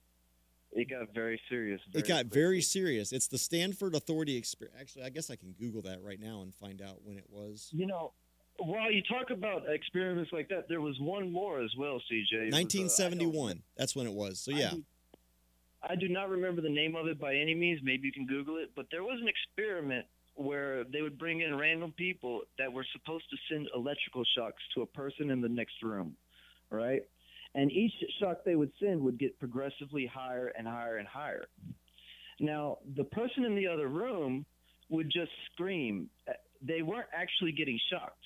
That was the Milgram experiment on obedience. And exactly. And it didn't matter. I think they only got like one person out of the whole test group to say, no, I'm not doing this. Everybody else would willingly say, you are the authority. I will do as you wish. Yep. Yeah. Milgram. I don't know. I don't remember if it's Graham. Well, I guess I can Google that too. Hang on. Well, I did. So I was an interrogator when I was in the military, and so we did a lot of training, and we had to. It's the Milgram, the Milgram experiment, and so we learned about because especially when we're manning detention facilities during combat and stuff like that. So we had to learn a lot about psychology in order to be an interrogator and that kind of stuff because we had, at least in the Army, we have very specific and strict rules about how you can conduct an interrogation to make sure that you're not, we're not the CIA, so we're not allowed to torture and all that kind of stuff. Well, all right. I would hope not, man. But I saw those pictures from Abu Ghraib. Yeah, those guys were way outside the scope of their authority. I'll tell you, the worst I saw, I was in Fallujah, and I went to the detention facility one day. I didn't normally go to the detention facility because I wasn't involved in a lot of that. But I saw that they were using cattle prods at the detention facility in Fallujah. And I spoke up about this. I was pretty pissed off. And I found the lieutenant that was in charge of the cage at the time, and I threw a hissy fit. Well, I ended up being the bad guy because, these are bad guys and these are terrorists and all that kind of stuff. But I'm like, no, you don't use cattle prods on human beings. That's not how this works. Not how any of this works. Honest to God, the mentality is they make them the enemy in your mind, and they take away their humanity. Exactly, dehumanize them. And then suddenly you are allowed to do whatever you want. And that's just cruel, man. People have to remember we're still humans. And that's what I think is honestly happening with our police force. I think they're dehumanizing us. They don't see us as actual people unless we're their actual family or friends. We're just cattle otherwise to go through their prison system and make them money. Well, all right. So I think we covered most of what we wanted to do. Now, one of the things we want to do moving forward is what I would encourage people to do is, what would you encourage people to do? I know we talked a little bit about this yesterday and kind of what I want to do. Well, essentially, whatever it takes is to get change. The main change, and I don't know how we're going to affect it properly, But hopefully, we can get a group together and go protest outside the gates, or maybe go film inside something. We'll figure out something. And there is one more thing. I'd make sure that if we can, I want everybody to see it. There is a floor mat inside the police department there. It's got a thin blue line across the middle of it, and it says, "To protect those who serve." Not served, serve. That's what it says. It has a thin blue line across it. It says, "To protect those who serve." And it says that at a Veteran Affairs hospital. How many Veteran Affairs veterans are still serving? Yeah, 0. You know what I mean? It's kind of like they're saying they serve themselves. And I want to get as many people to see this and see what the behavior is of these people. And I want to affect change. I want them to start wearing body cameras. I want them to start doing the actual training of what trespassing is. I want them to, if they want people to not come on there at night, I want them to make actual signage, make sure the gates are closed properly. These are the things that we need to do. But if I don't get some people to join in with me, this will fade away, and they will never change one bit. So if people want to help you down there in Houston, I know you and I have already talked about kind of what I'm going to do. And what I'm going to do, first of all, is I want to find out, even though this is like 6 months old, I think, is when when you went on your walk. Was that about 6 months ago, or is it longer? When this originally started with that walk around the lake? Yes. That was a year ago. Oh, a year ago. Okay. Yeah. So the first thing I'm going to be doing is filing a FOIA request about access to that lake and what the purpose of that lake is, because if it's not there for veterans, then I don't understand what the purpose of it is. They need to wall it off. They need to fence it off and keep people out of it. And then the next thing is I want to find out what their policy is, and I'm going to get their training records for when they've been trained on First Amendment protected activities like filming or protesting, especially off the city limits. Now, you've already looked up basically the CAD logs and the property lines, correct? Yes, I have. Okay, so I don't need to worry about that kind of stuff because you've already got that. And then kind of what I want to do, and what I hope people will do is, especially if you're in the Houston area, is, you know what? Force them to do the right thing. Go out there. If you're one of those guys that does the First Amendment audits, if you're somebody that's got some spare time on your hands and you just want to go out there with a sign that says the VA police don't serve anyone but themselves, whatever, go out there and test their adherence to the First Amendment. Hopefully what happened is what happened to you has, well, I don't think we've given them enough attention yet. So they probably need some attention to fully change. They probably just waiting, but you've got to test it. Now, what I would tell people is, and this is why Eric Brandt, like I said, even though I completely disagree with all of his methods, I agree with his right to do it. I would never try to shut him down in any way, shape, or form. He has every right to do what he does exactly the way he does it, and I would never tell people not to do it. I think that Eric is an anomaly. I mean, he ended up getting, I think, a six-figure settlement out of some of the ways he's been treated by cops over free speech issues. But I'll tell you that most of the time, that doesn't end that way, because what happens is you go to a jury, and a jury doesn't care how wrong the cop is or how right you are. If you're rude to that police officer, the general public is so brainwashed into worshiping law enforcement that they will convict you anyway because you should have been nicer. And had you been nicer, this never would have happened to you. So my Speaking on that for just 1 second, people in comments about that Howard video, they'll say I was rude to him and I was antagonizing him. I thought I was about as professional as I could be. Well, I thought so too. I thought you were extremely calm. I just wanted to say that. But keep in mind, because to the average citizen who has been brainwashed into worshiping government, just not doing what you're told is considered disrespect. So it doesn't matter what you say. It doesn't matter how you say it. If you don't 100% be obedient and comply and obey, then you're being rude. You're being disrespectful. That's what the general public thinks. And so my advice is, when people do these things, you want to be, if a law enforcement officer, and I'm not saying a peace officer, because peace officers don't do this, but when a law enforcement officer violates your rights, you need to appear to a jury as the victim. If you're cursing at and yelling at and just swearing at and just being, obnoxious to a police officer, and it's all on video, a jury is going to see that. And I'm not saying you're wrong, but a jury is going to see that, and they're going to blame you for what happened, and you're not going to get the justice that you want. So what I recommend people do when they go out there, so Brant had a really good civil rights attorney, apparently, David Lane. So that's good. David Lane is a good civil rights. Yeah. So that's probably why he won all that money. But generally, most people don't have access to that. So you are not subject to the law. You're subject to public perception. So when you go out there and you do these things, be on your best behavior. When the cops are now, believe me, when they start getting violent, I start getting violent back. That's why I got tased in Olmos Park. I'm done playing nice once they get violent. But I will play nice up to the point that violence is initiated on me. And you have got to be the victim. But up to that point, you're the victim.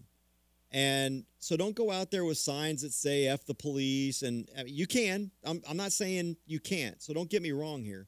I'm just telling you that if you do end up having to go to court and you do end up having a civil rights lawsuit, it will be much easier for you in court if you are not perceived as the instigator and if you are not perceived as what I would call a sympathetic witness.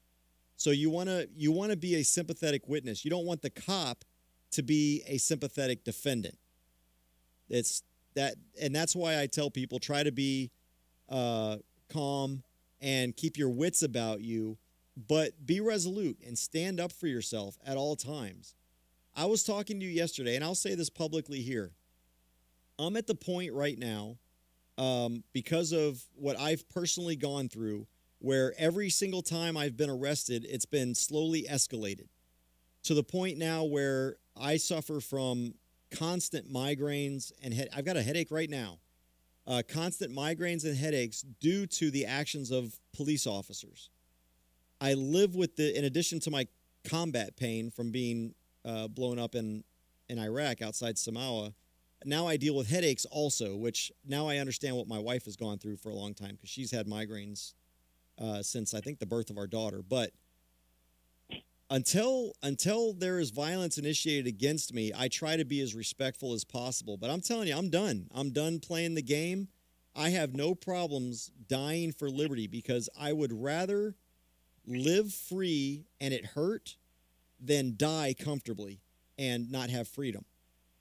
That's just the way that I am. And I am never going to, again, allow myself to be taken when I've committed no crime just because some law enforcement officer is butthurt over the fact that I didn't, bend over when I was told to bend over. But you were guilty of contempt of cop.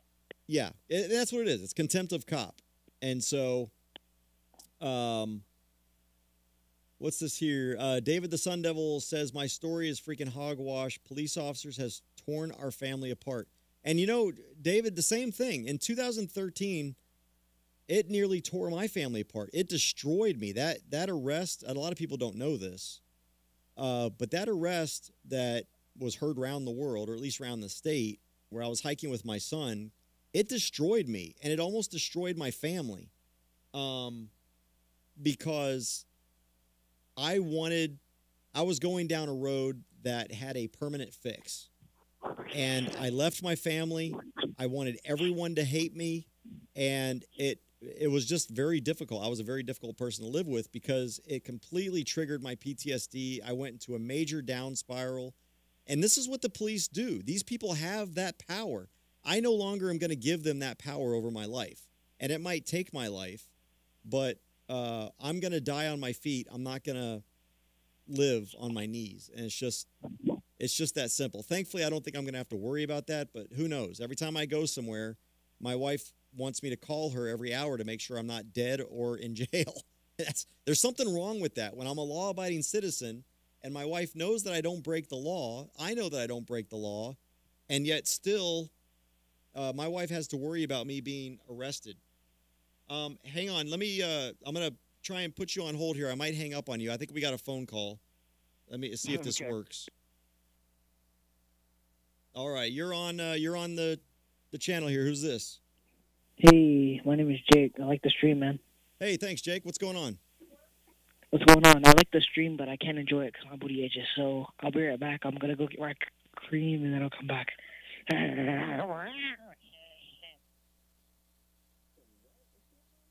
That's your comment? That's what you made a phone call about?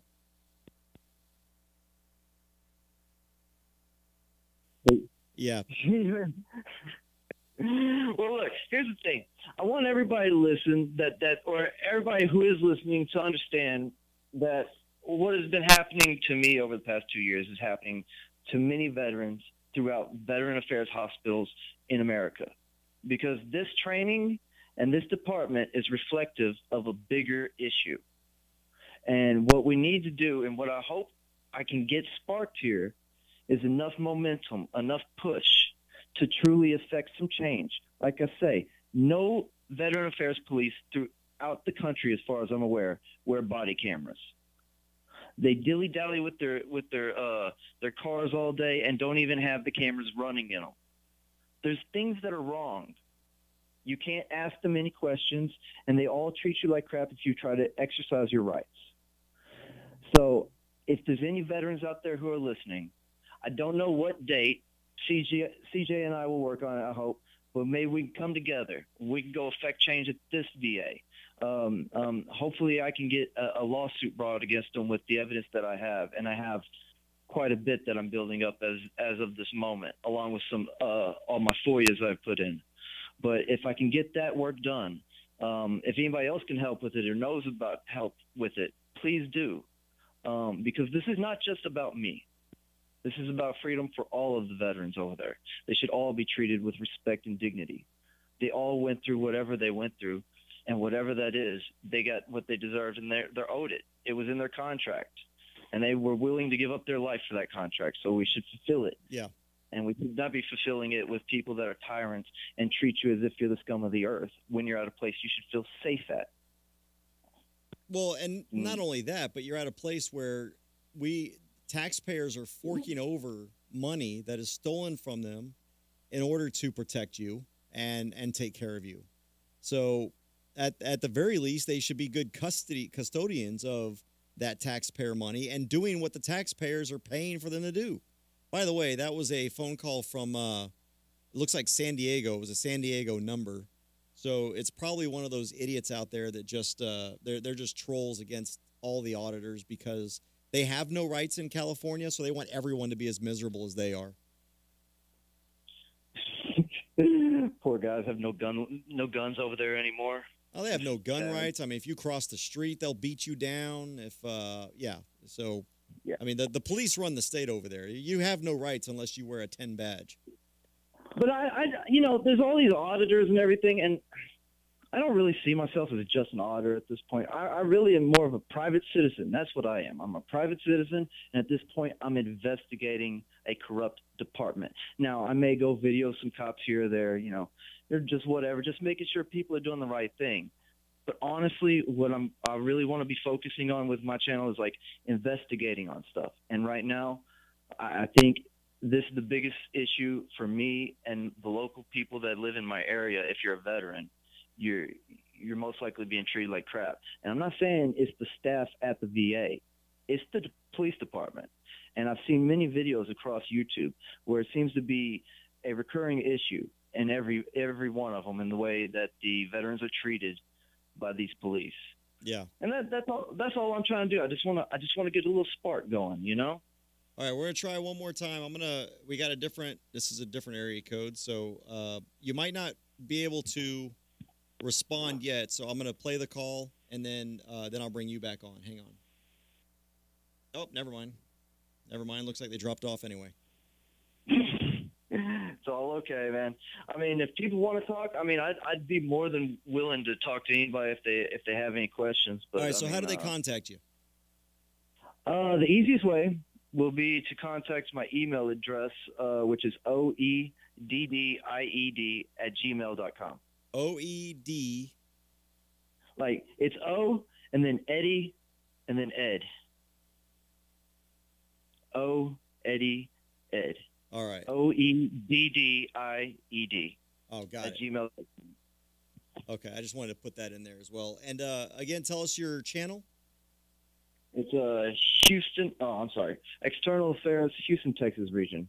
All right, and that's Yeah. youtube.com/the OEDDIED is the link to that as well, and that's in the video. So you can see that in the description of this video. Oh, David's calling in. Where's he at? I don't see David. I don't see your phone call on here. Anyway, That's okay. the part I was hoping for. I wanted to talk to somebody. Yeah. I don't know what happened here. Let's see if he'll call right back in. You know, if we're almost at the end, I want to say thank you a lot for giving me the time and the forum to which, speak to your audience. I really, really appreciate it. I'm just a simple man, but I've got a little 1-year-old daughter, and I look at the world we live in, and I just want a better one than the one we have to give her. Right. All right, hang on. I think we got him back. Let's see here. Dang it. Okay, apparently if I do that, it hangs him up. So, all right, I'm figuring out the phone here. You did good earlier. You got somebody. Yeah, I don't know how I did that last time, but I'll all right. David, try one more time. Actually, let's see if I can call him in. Never mind. David, just call right back in. Otherwise, I'm probably going to hang up on him. I think I just pushed I pushed the right button instead of the left button. I don't know if you can see on the video, but there's a million buttons on this phone. I know how to use it when I'm on the air, but I usually only take one person at a time. So here we go. All right, let's try this. And I just hung up on Ed. All right, what's up, David? Hey, what's going on, CJ? How you doing? Doing all right. Good. Apparently, I can only have one person on one side at a time. So go ahead.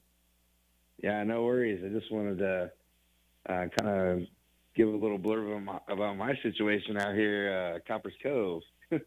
Yeah, you've got now. We've got a. Here we go. There we go. Okay, I got him back. All right, I can't have both of you on at the same time, so he's got to listen while you talk, and then you got to listen while he talks. So go ahead. All right, that sounds good. Yeah, my situation out in Cove was crazy because it was a multi-agency deal. It started off on post because I live on Fort Hood. My wife is an active duty soldier. So yeah. It started on Fort Hood with her behavioral health counselor. And it was really a concerted effort by her mental health counselor and her commander who's had a beef against her for, I have no idea what reason, ever since she came back from Armed Forces Soccer. But she had this whole mission in mind about creating this fictitious narrative and then told that to law enforcement. But then when I was confronted by law enforcement over by my kid's daycare, because that's where that whole thing takes place, I was able to provide information on scene, like my DD-214, anything else they were asking for, because they were trying to say I was uncooperative at first, but that was false. So what was the whole deal then? Were they accusing you of domestic assault or something? Like, what was it? Just No, so they were saying that I was a danger to myself or others, and I had, up until the mental health deputies got there, I had no clue that I was even being accused of anything, right? So I was like just going to pick up my kids from daycare after I had a confrontation on post because they were saying they wanted to take my firearm, and I was like, well, I'm not going to let you guys take my firearm. It's mine. I'm keeping it under lock and key, and my wife can't get to it. Like, that's something I'm doing. Did I lose you? No. I heard the humming or something. Yeah, I just hung up on someone else. I don't know how to use this phone. No worries. So I can't take calls if I use my normal equipment. uh, although I can put video on it. But if I use this equipment, I can only take one call at a time, apparently. So it's frustrating the crap out of me. No worries. So I was, so they were trying to take my firearm on post. In fact, they were telling me that my wife can't come back to my house if the command didn't have possession of my firearm. I'm like, well, I'm not going to give you guys my firearm. I have a better solution. I'll drive it up to Chicago to take it to my brother. Right. And then I'll take my kids up to Chicago. That way they're out of the, they're out of it. They're with, my parents who I trust, and they're my firearm. The whole issue around everything was my firearm. So I was like, if it's out of play, then there's nothing they can have beef with. So I was going to pick up my kids to daycare, drive to Chicago, because I'd already had a conversation with my brother, and he was going to finance my trip. He was going to pay for me to get all the way up to Chicago, leave my firearm with him and my kids, and then drive back and be with my wife. And it never ended up happening. What ended up happening was shortly after I got done talking with the mental health deputies, because they weren't taking me anywhere, I was actually arrested by the Copper's Cove police, put on an emergency detention order, and then I was held at 2 hospitals until that Monday and released. And then, come to find out, Copper's Cove illegally went into my car, got my firearm, took it to my wife's unit. They never properly took possession of it. They actually gave it to my wife's unit. So, I mean, there's all sorts of stuff that happened. It was crazy. What the heck? Did you ever get that back? I did. So I got it back months later, and that's because, I was adamant about, like, what business does the unit have with my firearms? You know yeah, what I with mean? you. You're not a soldier. I wasn't. No, I'm still, I'm a veteran, but I'm not. Right. I wasn't never an active duty soldier, and I was like, like they had no business detaining me in the first place. They were telling, they were trying to tell the mental health deputies that's who I was pretty much arguing with on scene was the deputies, Sergeant Fox and Deputy Edwards, but it was actually Copper's Cove PD's Officer Bartlett who ended up putting me on the emergency detention order, and it was Officer Cortez who did the illegal search of my car and retrieve my firearm from So me. we need to keep in touch, because I would love to have you come down to Austin with me when the red flag bill comes up for debate or for a hearing, because what you just described is exactly the problem with the red flag bills. You're not a threat to anybody. You weren't a threat to anybody, but yet just because someone said so, they went in there and took your guns from you, even though there were other ways that you said, okay, well, I'll tell you what, instead of you taking my guns, I'll give them to this person, these family members. But yet, if we have red flag laws in this country, especially for veterans, this is what, and Ed, I didn't forget about you. I know I can only have one of you at a time. But my biggest worry is, especially as a veteran who's been very vocal about my PTSD, and I've had my episodes, I've never been a danger to anybody but myself, but still, them being able to have the power to just go in and take your guns. I mean, they have that power now, or they think they do, and we don't even have red flag laws right now. But can you imagine if we did have red flag laws and anyone made some claim that that you're a danger to yourself or others, so they just go in and take your guns? That's a big problem. Well, and then the cascade of my rights being violated was nuts, because it was my First Amendment. Well, not really my First Amendment, but it was definitely my Second, Fourth, and Fifth Amendments were violated right out the gate. They even, if you listen to Sergeant Fox, he even said, hey, we have nothing. There's nothing that says he's a danger to himself or others. And then he tells CCPD, like, what legal justification do you have to commit him to anywhere? They didn't have, and they still don't. I still can't get a police report from CCPD. I actually launched an investigation. I filed a complaint on the 18th. Then I went back and said, hey, what about the status of this complaint? They said they never got it. I was like, that's unreal. And then, I was like, I filed it that Monday. I got out of the hospital at 5:46 p.m., on the 17th. The next day, in the morning at 11 a.m., I filed that complaint. So I had to file another complaint just to even hear back from CCPD. Wow. I'm gonna try something here. So I put the link up over there. Do you have my number? I think we've spoken before over the phone. We have. Okay. Do you still have my number? I believe I do, yes. Okay. Because I want to talk to you about what's been done since, and because you're local to me, so I think there are ways to get that police. Well, I know there are ways to get that police report. So I want to get with you about that. I'm going to try to see if I can bring Ed on at the same time. I think I might have figured this out. If not, it might hang up on you, but let's talk offline if it does. Yeah. Hang on. Yeah, sounds good. All right, Ed, you there? Yes, I'm here. All right, David, are you there? Yes, I'm here. Holy shnikes, I did it. You got it, man. All right. I don't know. I just had an epiphany there. I didn't know if Ed had anything to add. Wanted to kind of bring you in on that as well. Oh man, you're talking about all it takes is a phone call to take somebody's guns away because of that. I mean, shoot, aren't we there already? All it takes is a phone call to get a SWAT team on somebody's house. Well, and that's what that's what I was actually telling him is that if they can do that now, imagine what they can do when there's a law that even says they can do it specifically. It is sad what a phone call can do these days to an American. Yeah. And that's the hardest thing I've been running up against is I haven't even been able to find an attorney to really back me up. You know what I mean? I haven't had an attorney help me even file my lawsuit that I want to file. I'm still dealing with the CPS fallout. Like my kids were taken, and we just got them back at the beginning of last month. Holy cow! How long did they have your kids? The state has had my kids in their custody since that incident. Wasn't that like October or September?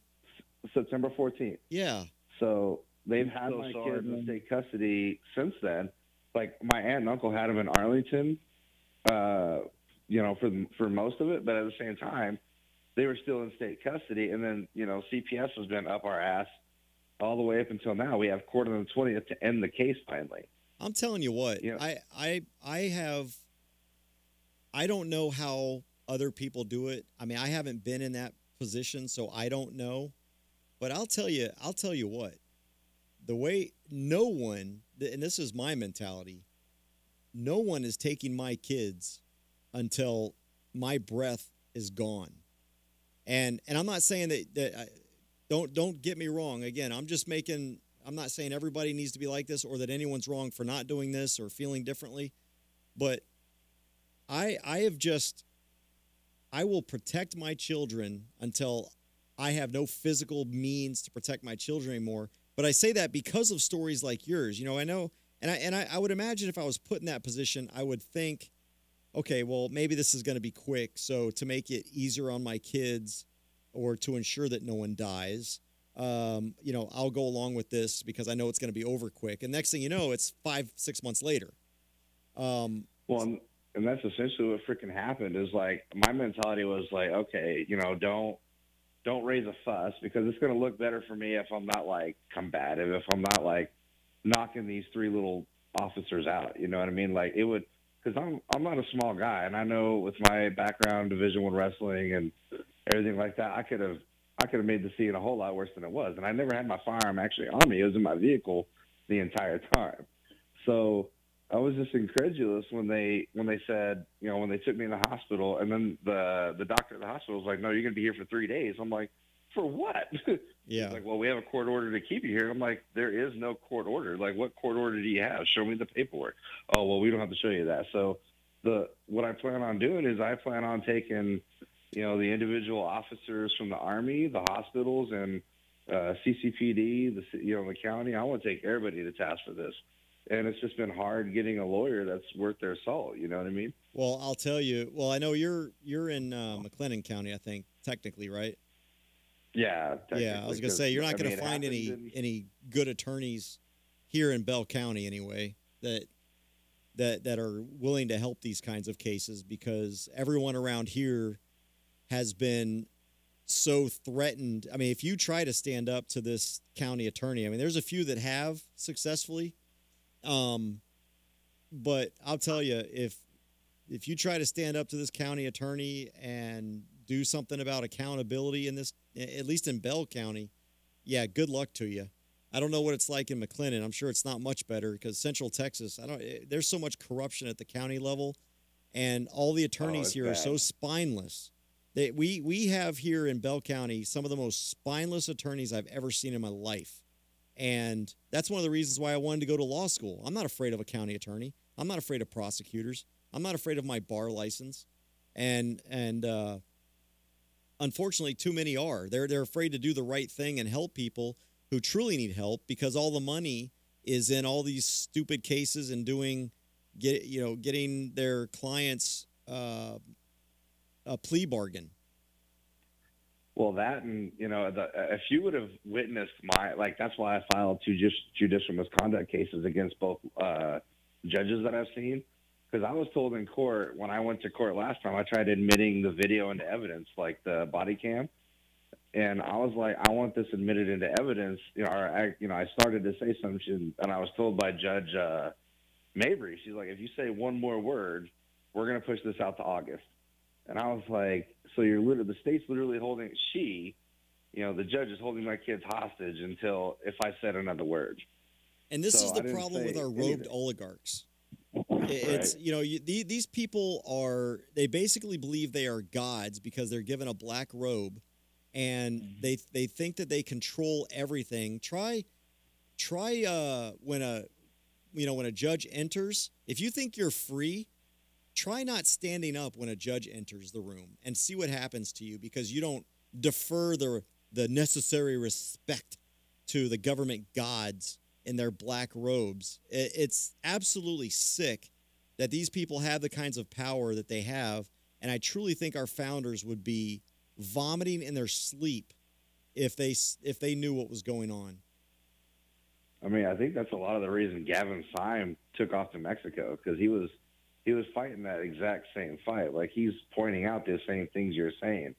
And he was just like, you know what? In order for me to safeguard my family, I got to go. Yeah.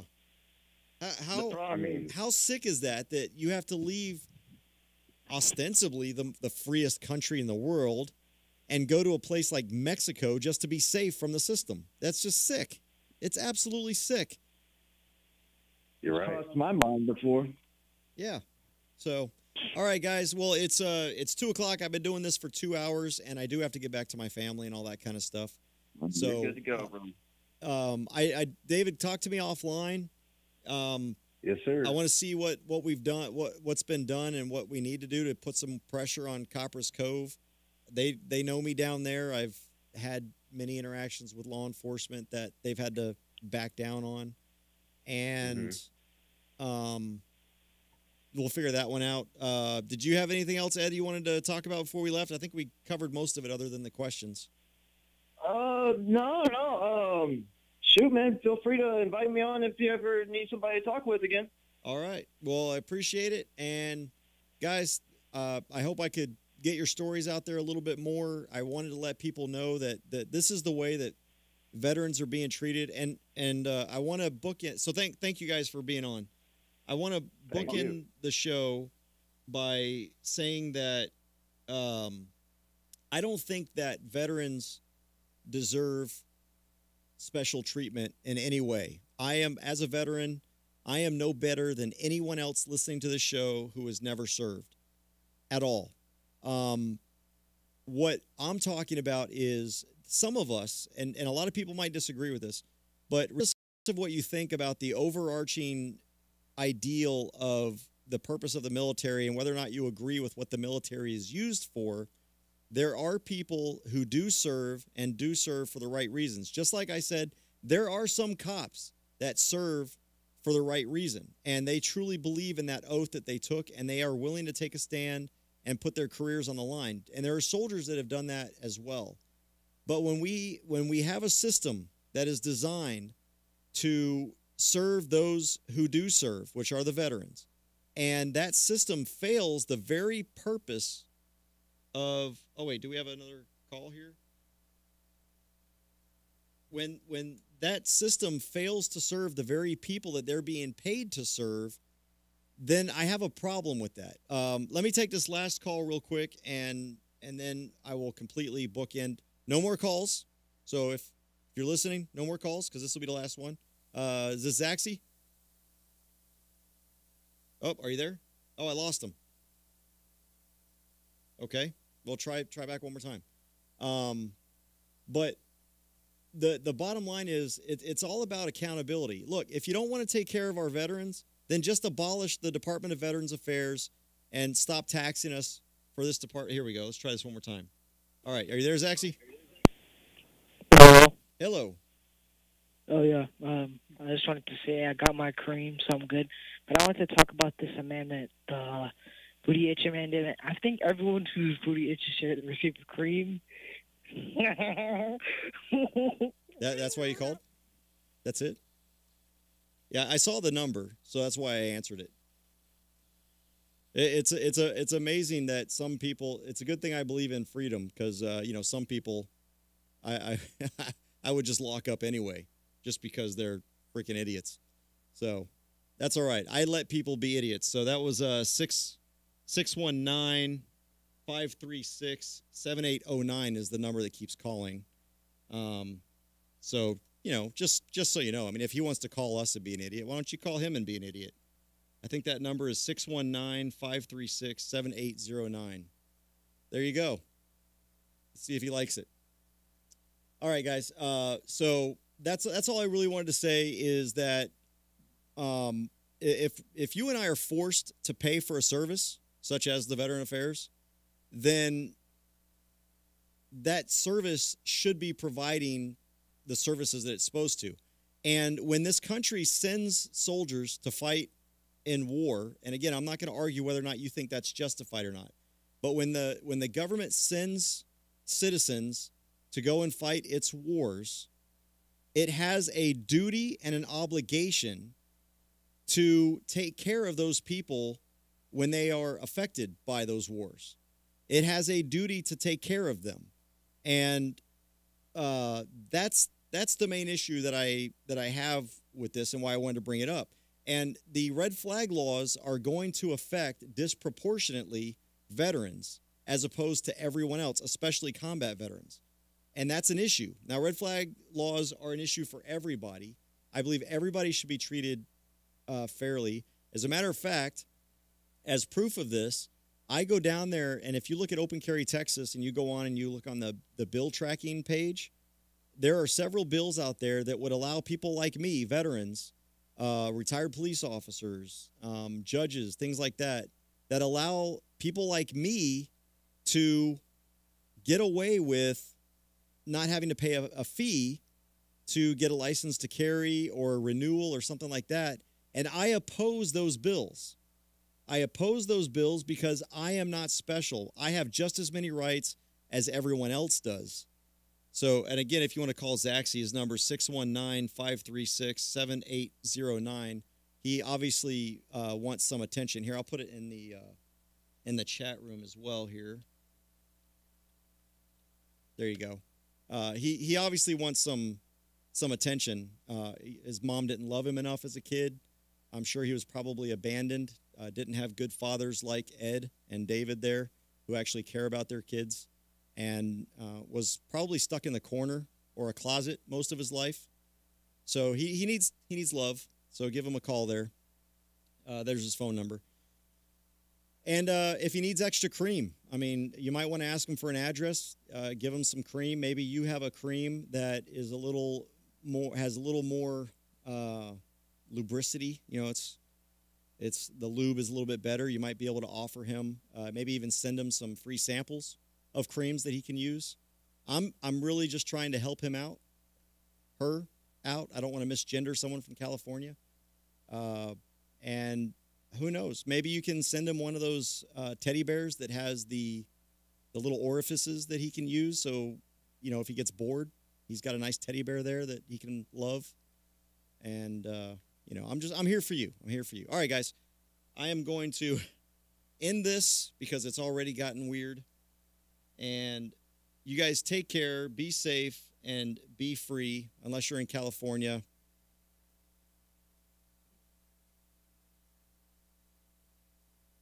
Goodbye. He actually says it wasn't him. Kind of odd how when he says call and then someone calls at that exact moment, like we're idiots.